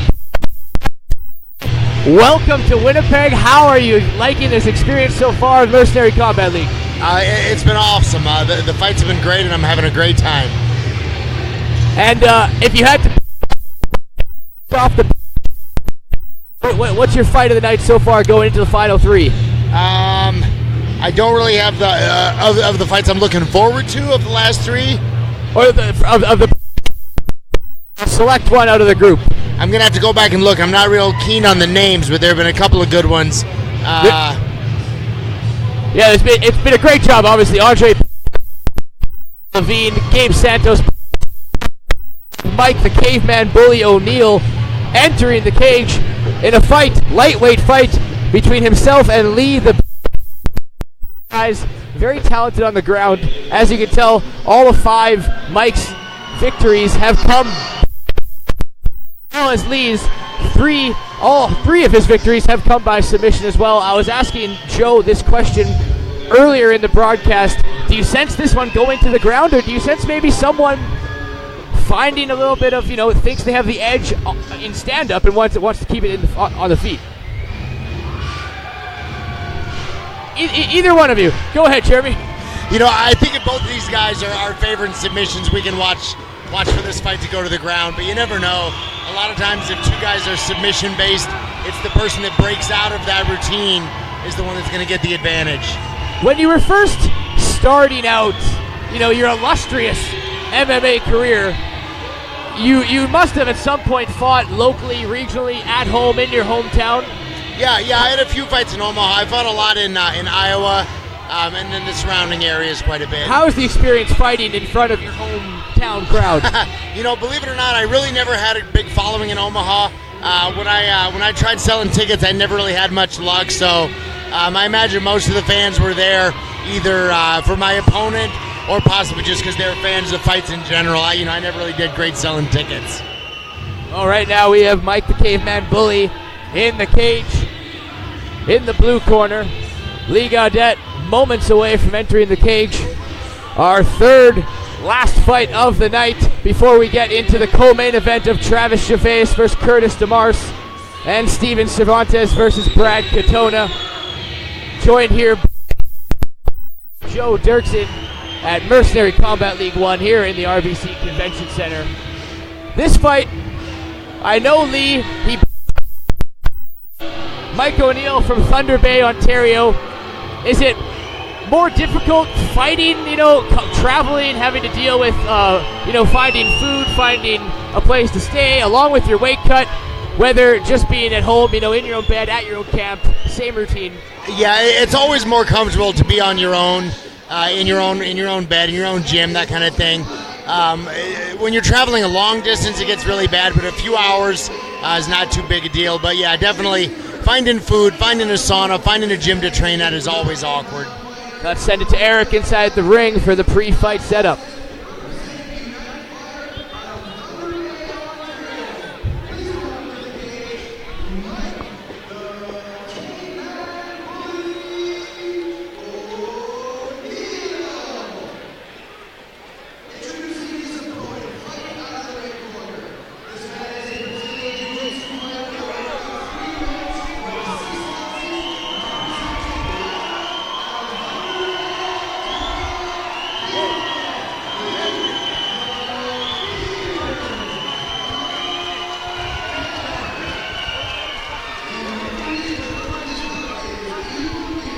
The referee of this fight is Yves Levine, Lee the Beard Gaudette against Mike the Caveman Bully O'Neill. Believe it or not, these two were scheduled to fight back on June 3rd, but the card fell through, so MCL jumped on the opportunity, and now we have, a good matchup between two highly skilled grapplers moments away from starting. And like I said, I'll let the experience do the talking. Jeremy, Joe, floor is yours. Well, here we go. Leg kick right off the bat. Lee Gaudette, traditionally a grappler, switched gyms to WAMA a little while back. Starting to get more comfortable with his feet, and we're seeing him throwing punches and kicks already. So this fight was supposed to be, a grappling match, and here they go back and forth throwing punches.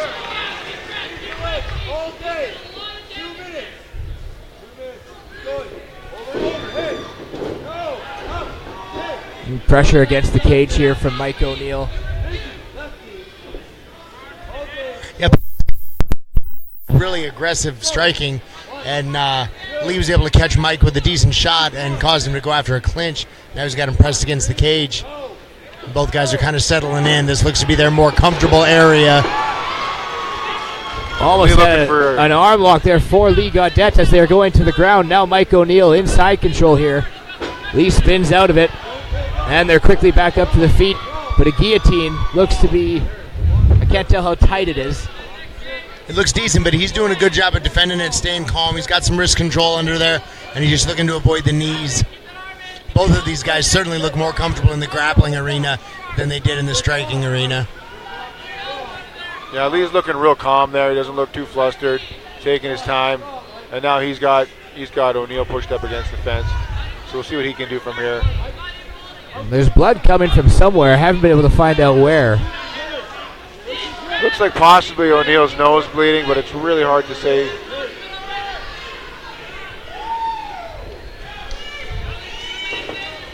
Like you said, Lee Gaudette with the... O'Neill spins off. Definitely O'Neill's nose that's bleeding over there. Gaudette's got a real tight clinch there, pushing O'Neill around. Nice knee to the body there by Gaudette. They separate, nice Good unloading score by with punches. Gaudette. And followed by a knee to the... Good flurry of strikes. Opening up with some good striking, and he's got him against the cage now, and he's really opening up on him. Mike is showing a lot of heart, but he's definitely not enjoying the striking. Now he's got him into a deep guillotine. This looks like it might be the end.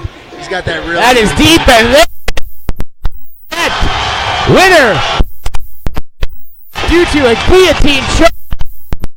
What looked like striking leading up to that submission. Well worked in his striking game when he switched over to Wama, and I mean it paid off in dividends. Really good victory for Lee Gaudette. Definitely, yeah. He was throwing some hard shots, and he landed a few of them. Caused Mike a lot of, he really didn't like it, started making some mistakes for the takedown, ended up leaving his neck out there to get caught in a guillotine. Yeah, I thought that was a really great fight. Lee did a really great job. For a guy who's got so many wins by submission, he did a great job of setting this one up with strikes. I mean, we could see him unloading with his hands and forcing Mike to make a mistake. And he got another submission tonight, but I think it's his hands that want him to fight. We await the official decision here. Inside the cage, Lee Gaudette makes it 4-1, I believe, for the boys out of Wama. As he picks up his submission victory over Mike the Caveman Bully O'Neill. First round, guillotine choke, Lee Gaudette. Up next is our co-main event of the evening. Winnipeg Travis Gervais takes on Brandon, Manitoba, Kurtis Demars inside the cage to Eric for the official call.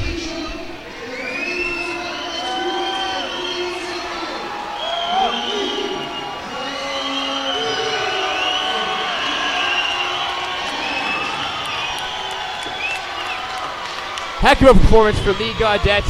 Looking towards the next two fights, our main and our co-main event. What are you guys looking forward to the most? Is it the 5-0 Brad Katonah, the bantamweight hype train? Is it Stephan Cervantes, the guy from Albuquerque, New Mexico? Or is it the fight that Joe, prior to the event, said might be in line for fight of the night between Travis Gervais and Kurtis Demars? Since I've been up here, I've heard a lot of good things about Brad Katonah. I was told that they're having trouble finding anybody to fight him here locally, so they had to stretch out a bit and pull somebody in. So I'm really looking forward to watching him fight. I think for me, again, the Demars and Gervais fight's going to be, for me, it's easier for me to get excited about just because I've trained with both of these gentlemen. I've spent time in the gym with both of them. Katonah, for me, great fighter. Love watching him fight. Don't know too much about his opponent. Not really sure what to expect other than hopefully like a really great fight. But for me, Gervais and Demars is going to be the one that I think is just so closely matched. I think it has potential to be the fight of the night for sure. Well, there you have it. Co-main event up next, Travis Gervais, Kurtis Demars, followed by our main event of Brad Katonah and Stephan Cervantes. This is Mercenary Combat League 1 at the RBC Convention Centre along the Manitoba Sports Network. Are you moving soon? Stop dealing with flimsy cardboard boxes and go to kingtote.ca. We bring heavy-duty tote to you, and we pick them up when you're done. Give us a call at 800-731-2021 or kingtote.ca.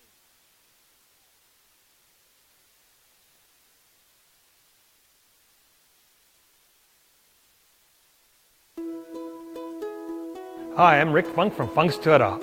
Our family has been in the automotive business for over 45 years. That's 45 plus years of looking after customers. We have a top worldwide recognized product that we are proud to be a partner with Toyota Canada.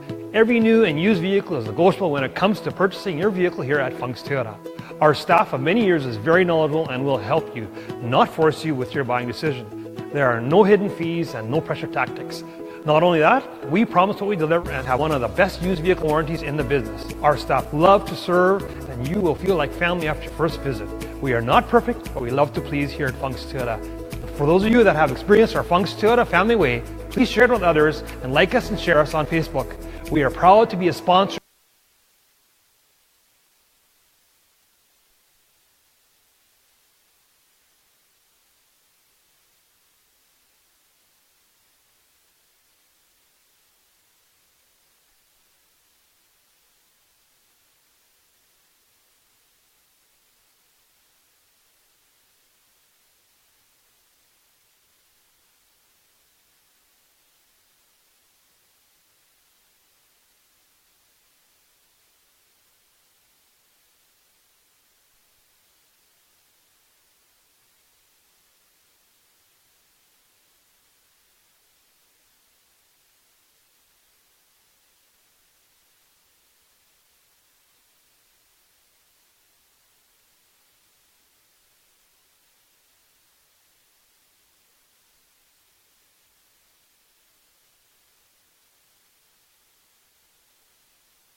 Welcome to MB Seeds. I'm Matt and this is B, and we're a family-run business. We've been operating since 2012 and we sell canola, soybeans, corn, wheat, barley, oats, and peas. We also run a cleaning facility on site just south of Low Farm where we can clean almost anything that you can grow. Come check us out today.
Welcome back to Mercenary Combat League 1 here at the RBC Convention Centre along the Manitoba Sports Network. I'm joined, of course, by Jeremy Horn and Joe Dirksen. Guys, we're 9 fights down. We've made it. The co-main event is next. Travis Gervais taking on Kurtis Demars. Winnipeg against Brandon. How do we see this fight going? You know, it's a tough one to call because both of these guys are so athletic and so talented. I think Travis has an edge with the with the wrestling.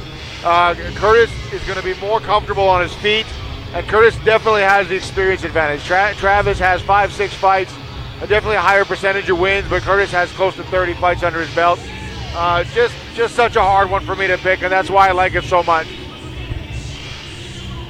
Yeah, we're going to go. We knew prior to this that out of the 11 fights, this one may have been the front runner for fight of the night, just based on style. I'm going to direct this question to you. I mean, you're not lacking experience either, but over 110 fights, with experience playing a factor, Travis Gervais' 5 professional fights compared to Kurtis Demars' 31. How much coup de grace does that bring into this fight between having almost 25 more fights than his opponent? It can actually bring in quite a bit of help. It really can get you through the rough spots. When things aren't going your way, you tend to relax a little more and you can just stay steady and keep plugging along. A lot of times when people have less experience, they tend to panic in bad spots when they shouldn't, and that's what causes the downfall a lot of times. As we listen to Kurtis Demars' introductory video played here on the big board at the RBC Convention Centre. 2 fights remaining, 9 fights down. Again, I want to give a big thank you to the men involved in bringing MMA back to Winnipeg. First time in 3 years, and one heck of a card that they put together. Andre Pavlik, Jonathan Levine, and matchmaker Gabe Santos. I mean, obviously these guys, we don't know. I don't know what it takes to put a card together, but it seems like they are day and night nonstop until tonight, and it has turned out to be such a great night. Yeah, absolutely. Building a fight card is incredibly difficult. People don't realize how hard it is.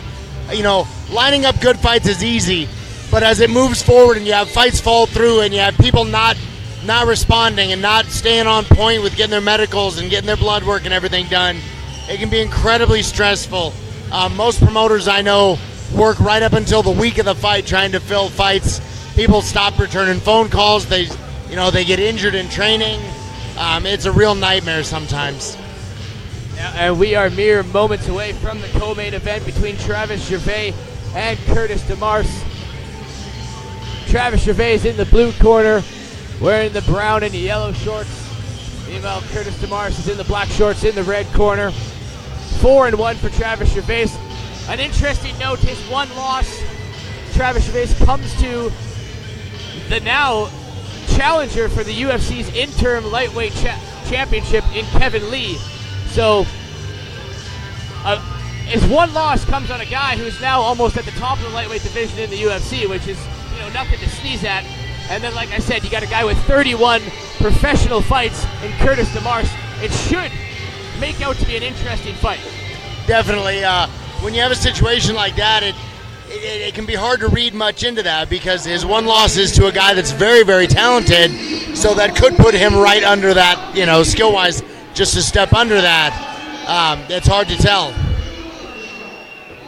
Well, let's go inside the cage to Eric before this fight gets on our way.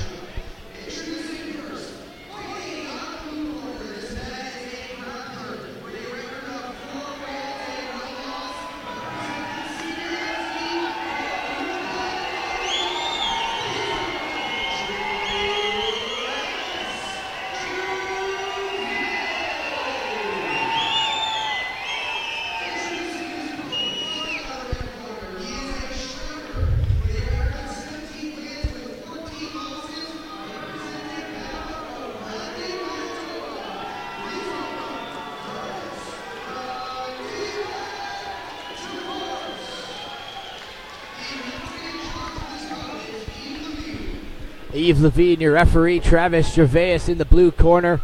Brown and yellow shorts against Kurtis Demars in the red corner with the black shorts. Gervais hasn't fought since 2015. Kurtis Demars coming off a loss, but recently in June, looking to get back into the cage quickly and back into the win call. And we're on our way with the co-main event here for Mercenary Combat League 1. Travis Gervais versus Kurtis Demars. Both take the center of the cage and immediately start throwing strikes.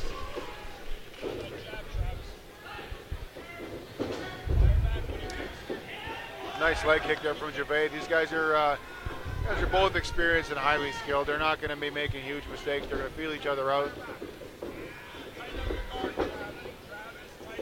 Travis is looking very comfortable engaging him on his feet, even for somebody that I'm told is more of a grappler. He looks very comfortable on his feet.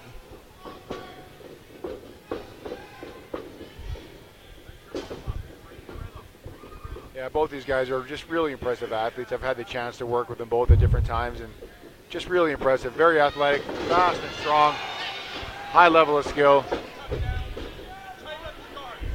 A high energy, fast paced start to this fight. Nice inside leg kick there by Travis Gervais.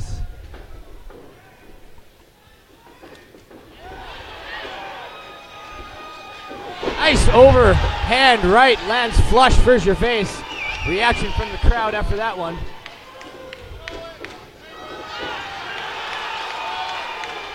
Looks like Travis Gervais might have landed a really good right hand there. The last thing I would have expected was to see Demars going for a takedown early in the fight. Travis's corner screaming at him to keep his hands up.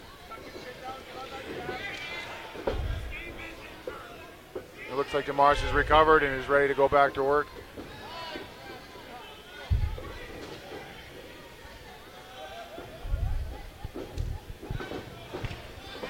Kick nearly caught by Demars. In comes Travis with a few punches. You see him talking to a little bit. Yeah, they're talking trash back and forth. These guys are both wanting to win tonight. Gervais seems to be having just a little bit better luck with his timing. Just a little bit more accurate. They're both throwing great punches, but Gervais seems to be landing just a little bit more.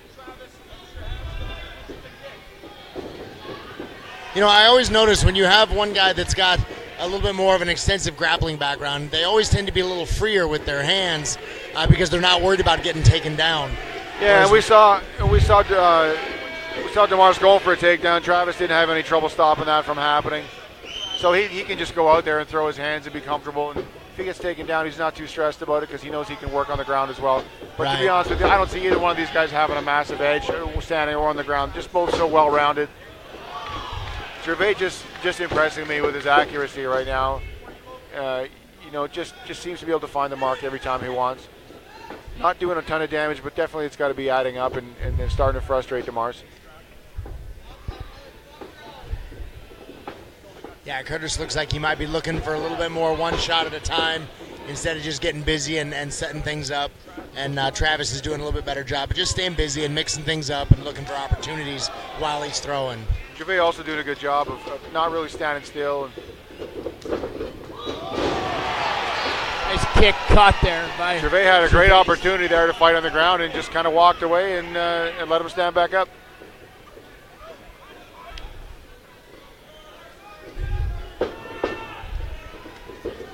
Nice counter right. Both of these guys are coming out with a lot of energy. I'll be curious to see how long this pace can continue. These guys both look like pretty tense, pretty tight, pretty sharp. We'll see if they loosen up a little bit in the later rounds if it goes that far. Yeah, it'll be interesting to see what happens in the third round, and I feel like I've been saying that all night. I probably have. But with high level of skill with these guys and the amount of energy they're burning right now, it's hard to imagine they're going to be going this fast in the third round.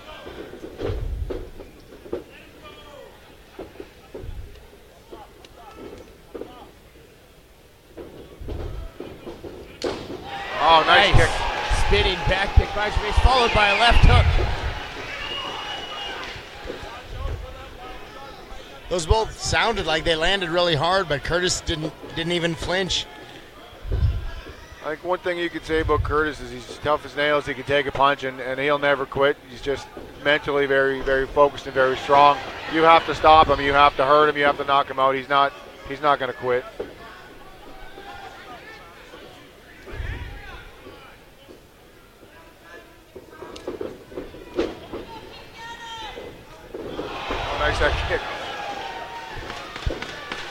Nice high kick by Travis, partially blocked by Kurtis, but it definitely did some damage. Now Kurtis is looking for a takedown. Managed to secure that takedown real close to the end of the bell. Well, Joe, you might have been hitting the nail right on the head when you called this fight was going to be close to fight of the night. That was one entertaining first round between these two. Yeah, that was something else. This is exactly what I was hoping and expecting to see. I mean, to be quite honest with you, I'm surprised at the accuracy and the timing that Gervais is showing with his hands. I didn't really expect him to be that sharp and that comfortable on his feet tonight. I'm really impressed with the progress he's made in the last couple of years. Both these guys came out flying with high energy. Lots of volume of strikes. Gervais utilizing the leg kick, as Demars may have a little bit of a welt on his leg. I mean, 2 more rounds of this, and I think we can just get fired up for that main event, because that was one of the better rounds we've seen, which is not an understatement to any of the other fights. It was just a high praise to how good that first round was. Definitely, if these guys put together 2 more rounds like that, it's definitely in running for fight of the night. A little spray. Got hit with an ice cube. Look at the towel. An ice cube, that's what it was. Round 2 is just about to get on our way. Travis Gervais' corner now telling him to keep it standing. Again, a bit of a surprise for me. I would have definitely thought the grappling would be the way he wanted to go. Kurtis right away shooting for a takedown and getting real close. Gets a decent slam out of it. Maybe feeling like he lost that first round and wants to try to come out ahead strong in the second round. Yeah, I mean, that first round was really close. I think Gervais was landing better punches. That takedown I don't think was enough at the end to steal it. So you got to go in there telling Demars he's down 1 round.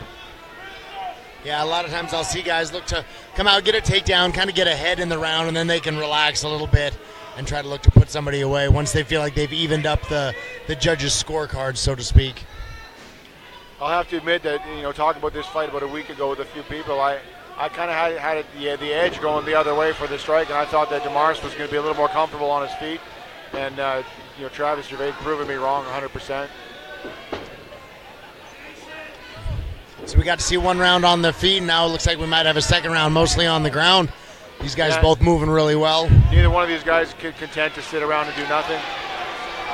Demars going for a guillotine. We'll see what happens with that. It looks pretty tight, but now they're kind of sweaty and slippery. He's grimacing bad. Kurtis got him in a really tight guillotine. And there it is. Over. Kurtis Demars. A guillotine. And was that the key in between rounds to initiate pressure, get him to the ground, and look for a submission? As quickly as he came out for that takedown, that might have been a bit of the strategy, or maybe he just didn't like what he was feeling in the first round. Either way, he looked good. He came in, got a clean takedown, had to work for it for a little bit, but he stayed persistent. And then as soon as Travis gave him a little bit of an opening on an attempt to get back to his feet, he snatched up that guillotine. Well, Demars takes this one by submission. Brad Katonah and Stephan Cervantes next. I'm just going to leave the broadcast over to you guys. You can just have fun with it, do what you want. I'm going to go talk to Kurtis here. All right. You can sign off, too, if you want to. Just let that guy know.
Are you moving soon? Stop dealing with flimsy cardboard boxes and go to kingtote.ca. We bring heavy-duty tote to you, and we pick them up when you are done. Give us a call at 800-731-2021 or kingtote.ca. Hi, I'm Rick Funk from Funk's Toyota. Our family has been in the automotive business for over 45 years. That's 45 plus years of looking after customers. We have a top worldwide recognized product that we are proud to be a partner with Toyota Canada. Every new and used vehicle is negotiable when it comes to purchasing your vehicle here at Funk's Toyota. Our staff of many years is very knowledgeable and will help you, not force you with your buying decision. There are no hidden fees and no pressure tactics. Not only that, we promise what we deliver and have one of the best used vehicle warranties in the business. Our staff love to serve, and you will feel like family after your first visit. We are not perfect, but we love to please here at Funk's Toyota. For those of you that have experienced our Funk's Toyota family way, please share it with others and like us and share us on Facebook.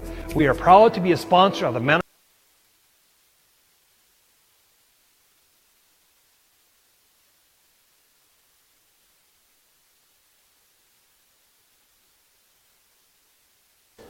SAR Sport and Recreation in Steinbach. We're the Husqvarna motorcycle, Polaris ORV, and Polaris slingshot dealer. Along with full sales of new and used, we offer service, parts, and sales for everything. Come and see us in Steinbach.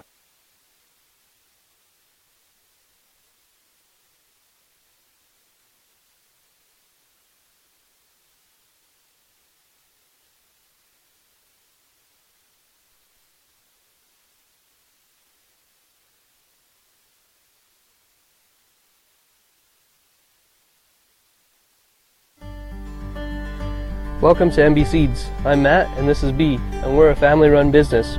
We've been operating since 2012, and we sell canola, soybeans, corn, wheat, barley, oats, and peas. We also run a cleaning facility on site just south of Low Farm, where we can clean almost anything that you can grow. Come check us out today.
Welcome back to Mercenary Combat League 1 here at the RBC Convention Centre and, of course, along the Manitoba Sports Network.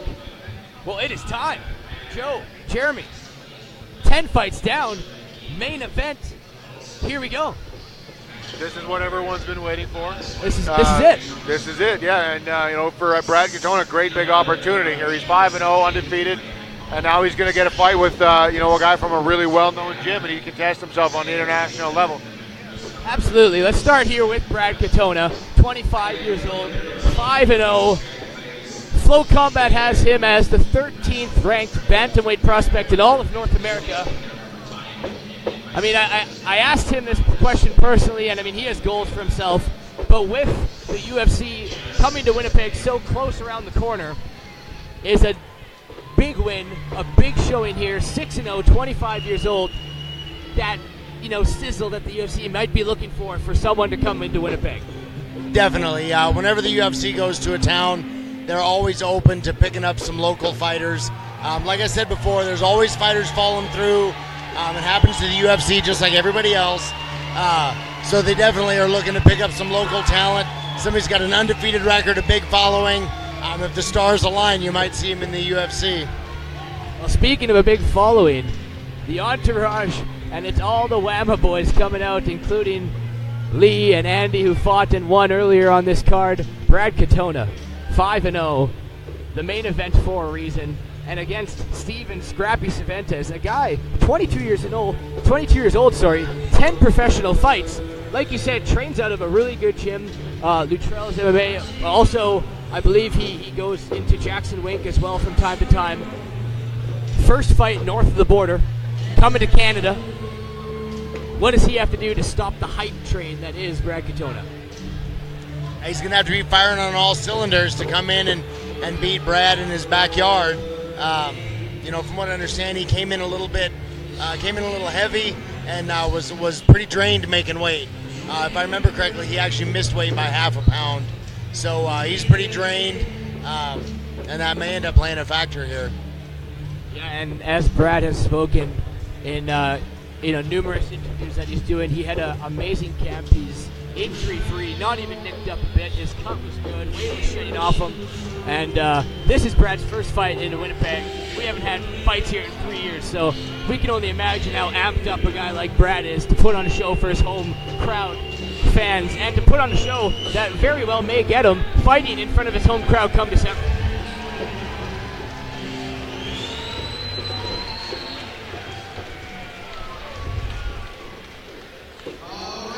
Inside the cage to Eric to set up this main event.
Oh, here we go.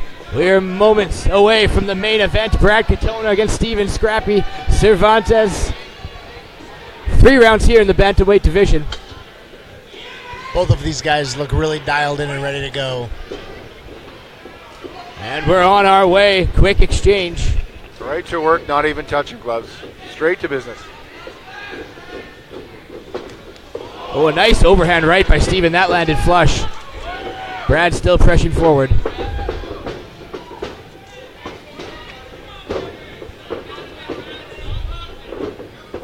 Brad's controlling the center of the ring well. He's got Stephan up against the fence. He's pressuring him well, but not really landing a lot. Shoots in for a takedown, gets in on his legs well. Oh, nice clean takedown. The strength of Brad It's such a lightweight, but immense strength, being able to pick up Stephan and throw him onto his back like that. Really good timing on that takedown. And Cervantes was throwing a punch, and Brad just ducked right underneath it and grabbed him. Really just perfect timing. And now looking to go to take his back. Not wasting any time at all.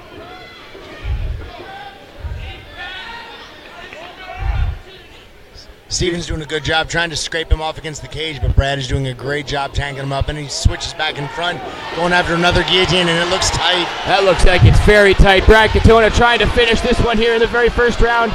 Cervantes spinning out of it.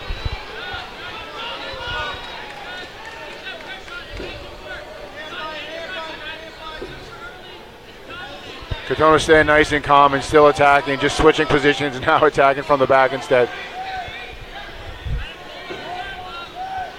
He is tenacious, trying to hang on to his back and look for that choke. Looks like more of a neck crank there. That could be deep. What hard by Cervantes to hold on.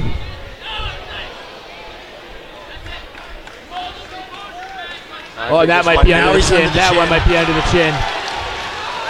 Again, working the hands, wrist control, prying away at those arms.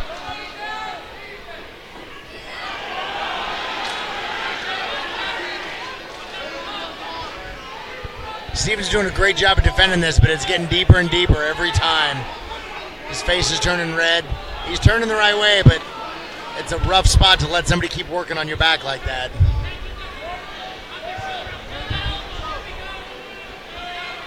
Wow, unbelievable. Now he's looking to strip the hooks. Nice job by Cervantes. Great composure.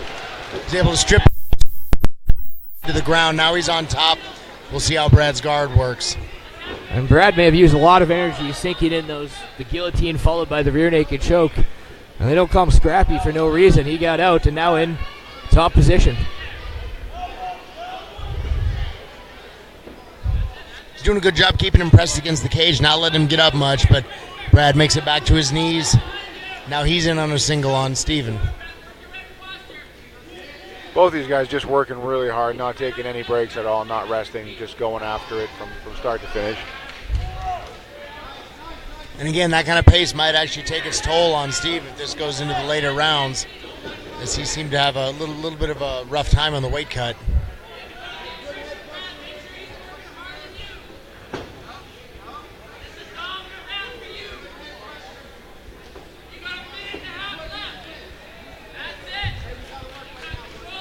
Spins him around, pressure against the cage for Brad Katonah.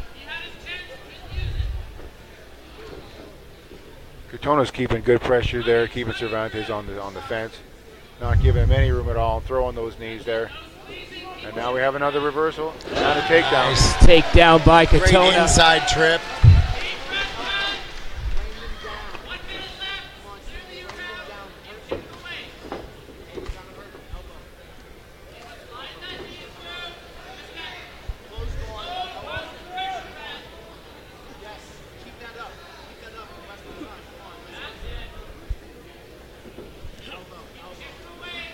Katonah's doing a really good job now. He knows the round's almost over, so he's just going to go ahead and chip away and get the round, go back, rest up, and come back and start again.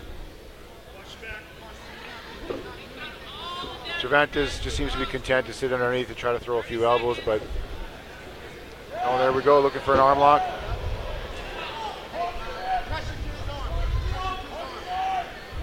Brad seems pretty calm. He's not really seeming like that arm lock attempt is bothering him much. No. Uses a great opportunity to pass right out of it. These guys are both moving really well. Back onto his back again with 10 seconds to go in the round. Really good work here from both of these guys.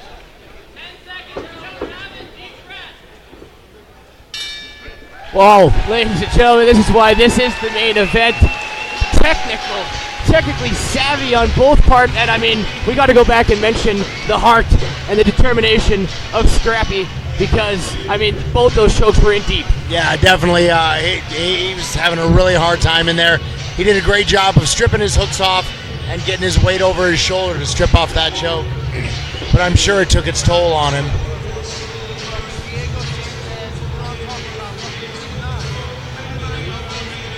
We've mentioned before the versatility of Brad Katonah's game. Isn't afraid to stand and strike. I believe he's recently just got his black belt in Brazilian Jiu-Jitsu, which we saw when he was attempting to take Stephen's back, quickly switched to a guillotine. That didn't work, quickly back to his back.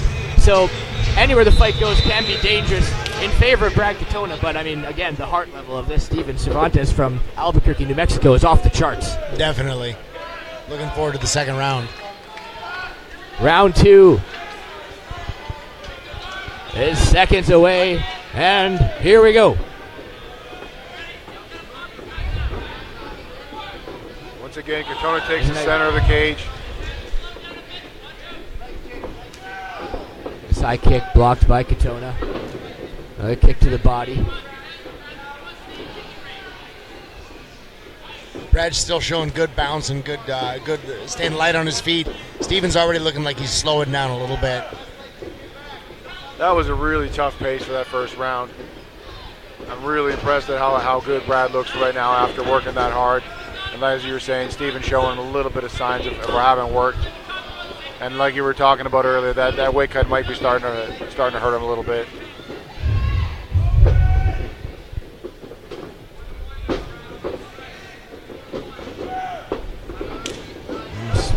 Spinning back kick. Good spinning back kick by Stephen. Landed a little off center, so I don't know if it had all the damage he expected. Nice left hook. Nice left hook there by Katonah. Just clipped him a little bit. Didn't land flush.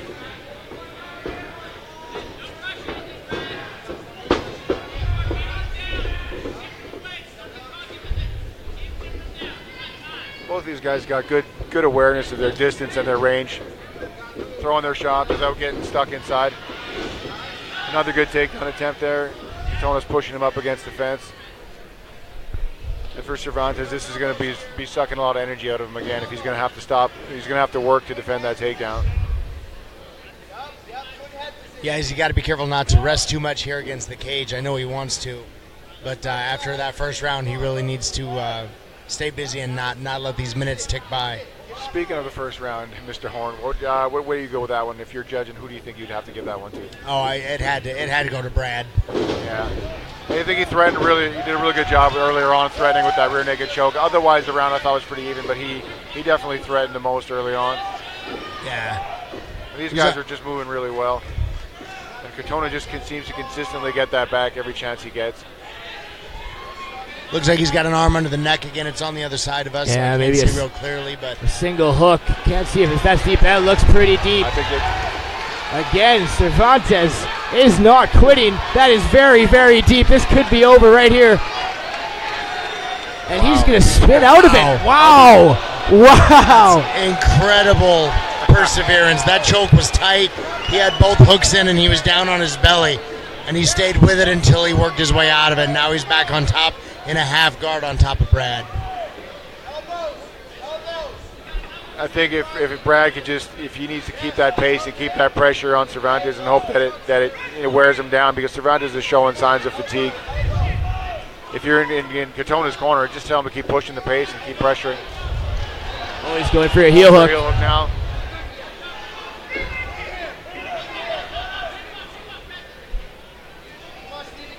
Now Stephen looks like he's getting position on Brad's back, and Brad's able to get an arm out and reverse it on him again already.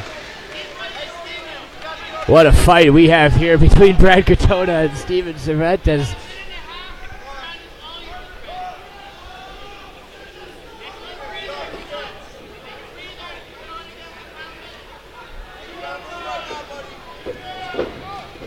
Cervantes definitely showing visible signs of fatigue in the second round. Doesn't have quite the same energy he did in the first, but still very much in the fight, still very dangerous. Nice transition onto the back.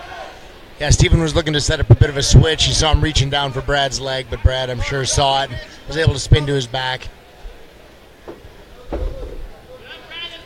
Great transition.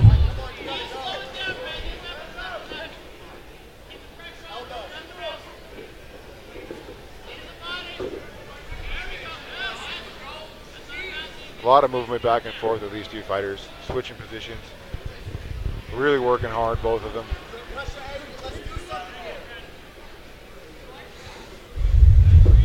Katonah just relentless with that body lock. Turn it around again. Brad, fingers out.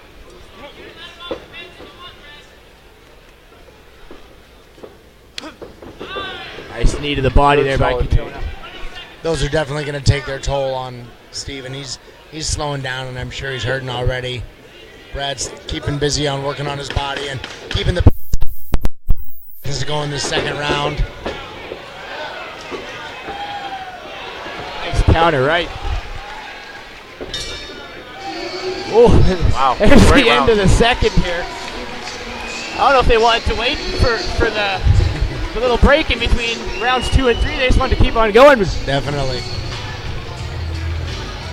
Well, for me, I would say the second round was a much bigger difference between the two fighters. The first round was really close. I would have given it to Katonah by a little bit, but this round was much more obvious to me. Katonah just seems to be having more energy and able to work a little bit harder, getting better positions and landing better punches. And this is where I've asked before, does the travel take a toll when you're going into deep waters now in that third round? Katonah in his hometown in Winnipeg, while Cervantes traveled all the way from Albuquerque. You know, I don't know so much if the travel itself causes many problems, but all the things that come with it do. You know, a lot of times when you fly, you'll retain a little bit of water. You know, all the kind of intangible things that you don't really think about. Oh, we are all set for the third round here of our main event. Mercenary Combat League 1 between Brad Katonah and Stephan Scrappy Cervantes. And here we go. Cervantes opens with a high left leg kick. Checked by Katonah. Katonah's looking just as chipper and bouncy as he was at the start of the first round. Stephan's definitely a little sharper than he showed in the second round. He's coming out with a little more energy.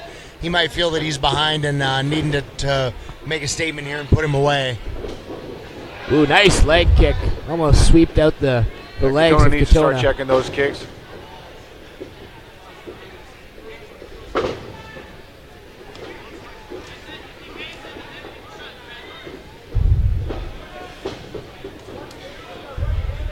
Stephan definitely coming out with a stronger pace and pushing forward more. Brad's still bouncing and moving. Now he moves into a clinch, got him back against the cage. We'll see if this slows Stephan down any. I like the way Brad closes the distance, using a punch to disguise his takedown attempts. You know, he throws that punch, and as he's coming forward, he switches from punching to grabbing a hold of Cervantes and around his body. Just not really giving him any chance to stop the takedown or land any strikes as he's coming in. He throws that punch, and Cervantes has to defend and switches just really smoothly right into the grappling. Yeah, he's doing a really good job. He's got good stand-up and good grappling, so he's doing a really good job of switching between the two. Throw a few to try to defend, you shoot underneath and try to take him down. If he sprawls on that, you let go and punch him again. Moral of the story, you can always punch a guy. Nice. Another takedown for Katonah right into top position. Exactly where he wants to be here in round 3. Yeah, another great inside trip. He's setting that up really well. I think that's a really underrated takedown in MMA. That inside trip is a solid takedown. The only downside, I think, is that it tends to put you into your opponent's guard, but it's a very hard to stop takedown. Katonah's trying to pass. He's got one leg free, so now he's kind of in half guard. Cervantes working really hard to try to regain guard, and now trying to stand up. One more time, Katonah takes the back. And he gives up his back again. I think for me, if he got out of so many tight chokes, I think I would just give up on choking and punch him in the face. Joe, I think you'd want to punch people in the face no matter what. It's always a good idea. A great trainer and training partner of mine, Mr. Jeremy Horn, once There's told me, another deep choke. always my turn to punch. Yes. So Brad's back on his back. Got another rear naked sunk in here. If he keeps giving away his back in the choke like this, I think it's only a matter of time before Brad's able to finish one off. Again, Stephan's escaped and got away from it, but I just don't see how many times he can give it away and continue to escape. That's just impressive, his ability to get out of that choke. Definitely. Looks like he's working through, snaps him down Thought he was going to go after a guillotine, used a great snap down, tried spinning to his back again. Now they're back on their feet with Brad pressing him against the cage again. Stephan just looks to be running out of energy here, and Katonah kind of still having to work. Stephan's still dangerous, but as long as Katonah keeps his head straight, I think he's going to be just fine, but he's got to really be careful. I think if I was in Katonah's corner, I'd be asking for some more body shots. If he's already tired, just keep working that body. Great scramble by both of these guys. Brad tried to shrug him past to get to his back, and Stephan tried rolling under maybe for a leg attack to counter that. Brad did a great job of seeing that coming and countering that, staying back on top. These guys have had some great scrambles throughout this entire fight. It's a very fun fight to watch. Nearing the 1 minute mark here left in the third round. Main event between Brad Katonah and Stephan Cervantes.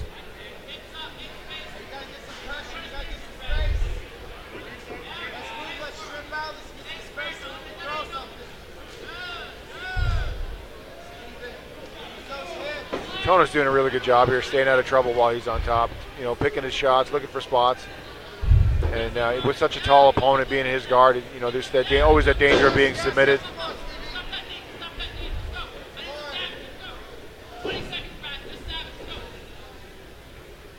Still staying on top, throwing that right hand, chipping away. He's moving on to half mount now, or half guard. And we got about 10 seconds left to go.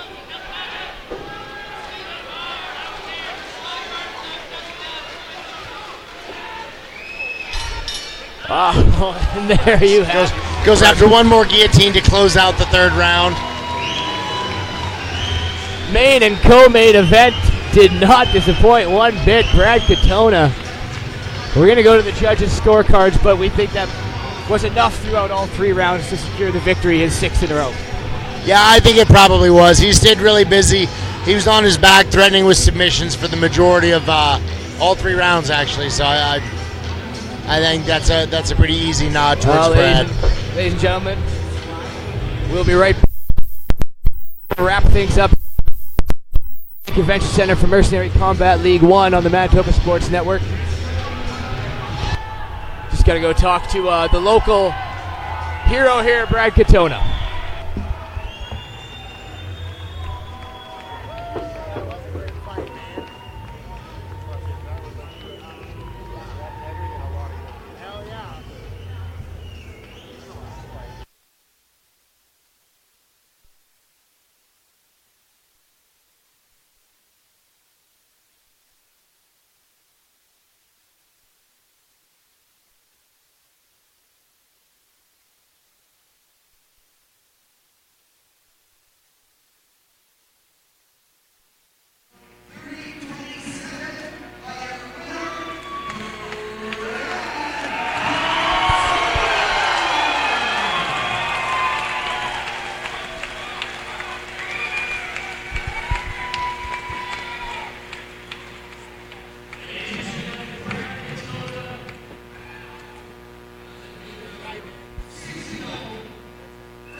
Back here at Mercenary Combat League 1.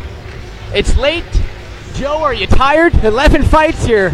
Are you worn out? Man, I'm always tired. I got a kid, I got a dog. I'm always tired.